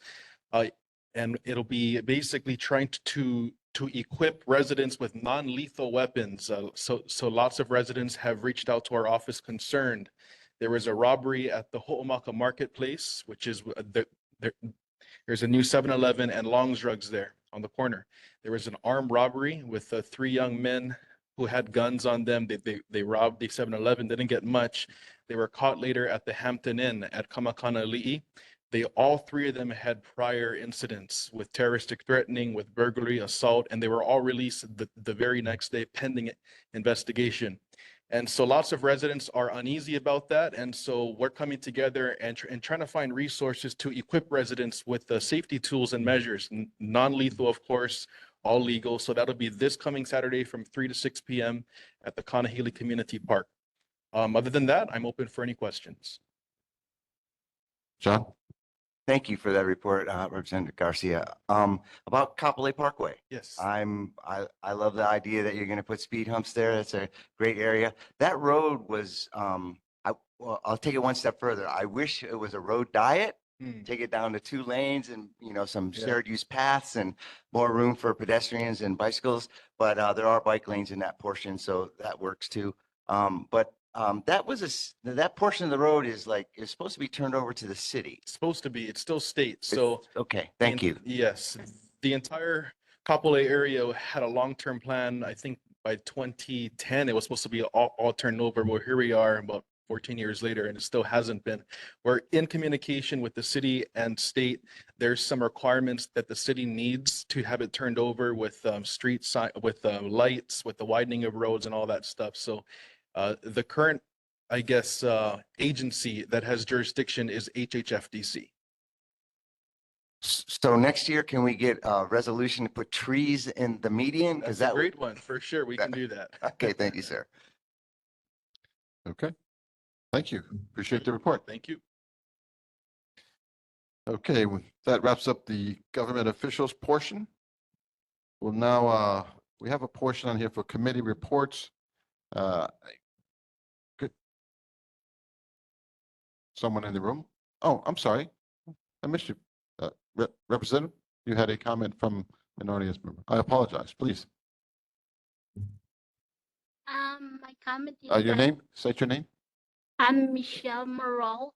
I am the board member in the public, but can I talk to you when I go to your office and we can talk about what's gonna happen about the weapon and stuff like that?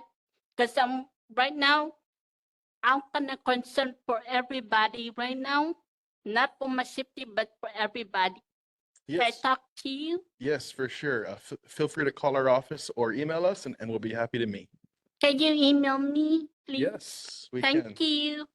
Thank you. Where's your office located? State Capitol Room 303. Okay, thank you. Awesome. Thank you. Thank you, Rep. Oh, so make sure I don't do it again. Any other questions, comments? No? Okay. Okay, so we get to the section of committee reports. Usually when we elect officers, we also choose our respective committees. Considering the fact that we have sort of the same members here, anybody want to change committees, or do you think we want to just remain in place? Mr. Chair, this is Trey Gordner online. I propose that we postpone the selection of committees until next month so that the 3 slots that are currently open as at-large seats could be filled before we reconsider the membership. Makes absolute perfect sense, Trey. Thank you for that suggestion. And with that, our next regular meeting is scheduled for Thursday, August 8th, 2024. Same bat time, same bat channel, virtually via WebEx and in person at the Eva Beach Public Library. Remember that regular board meetings are broadcast every first Sunday at 6 p.m. if you'd like to watch it on TV, and every second and fourth Friday at 10 a.m. on Olelo Digital 49. And we are adjourned.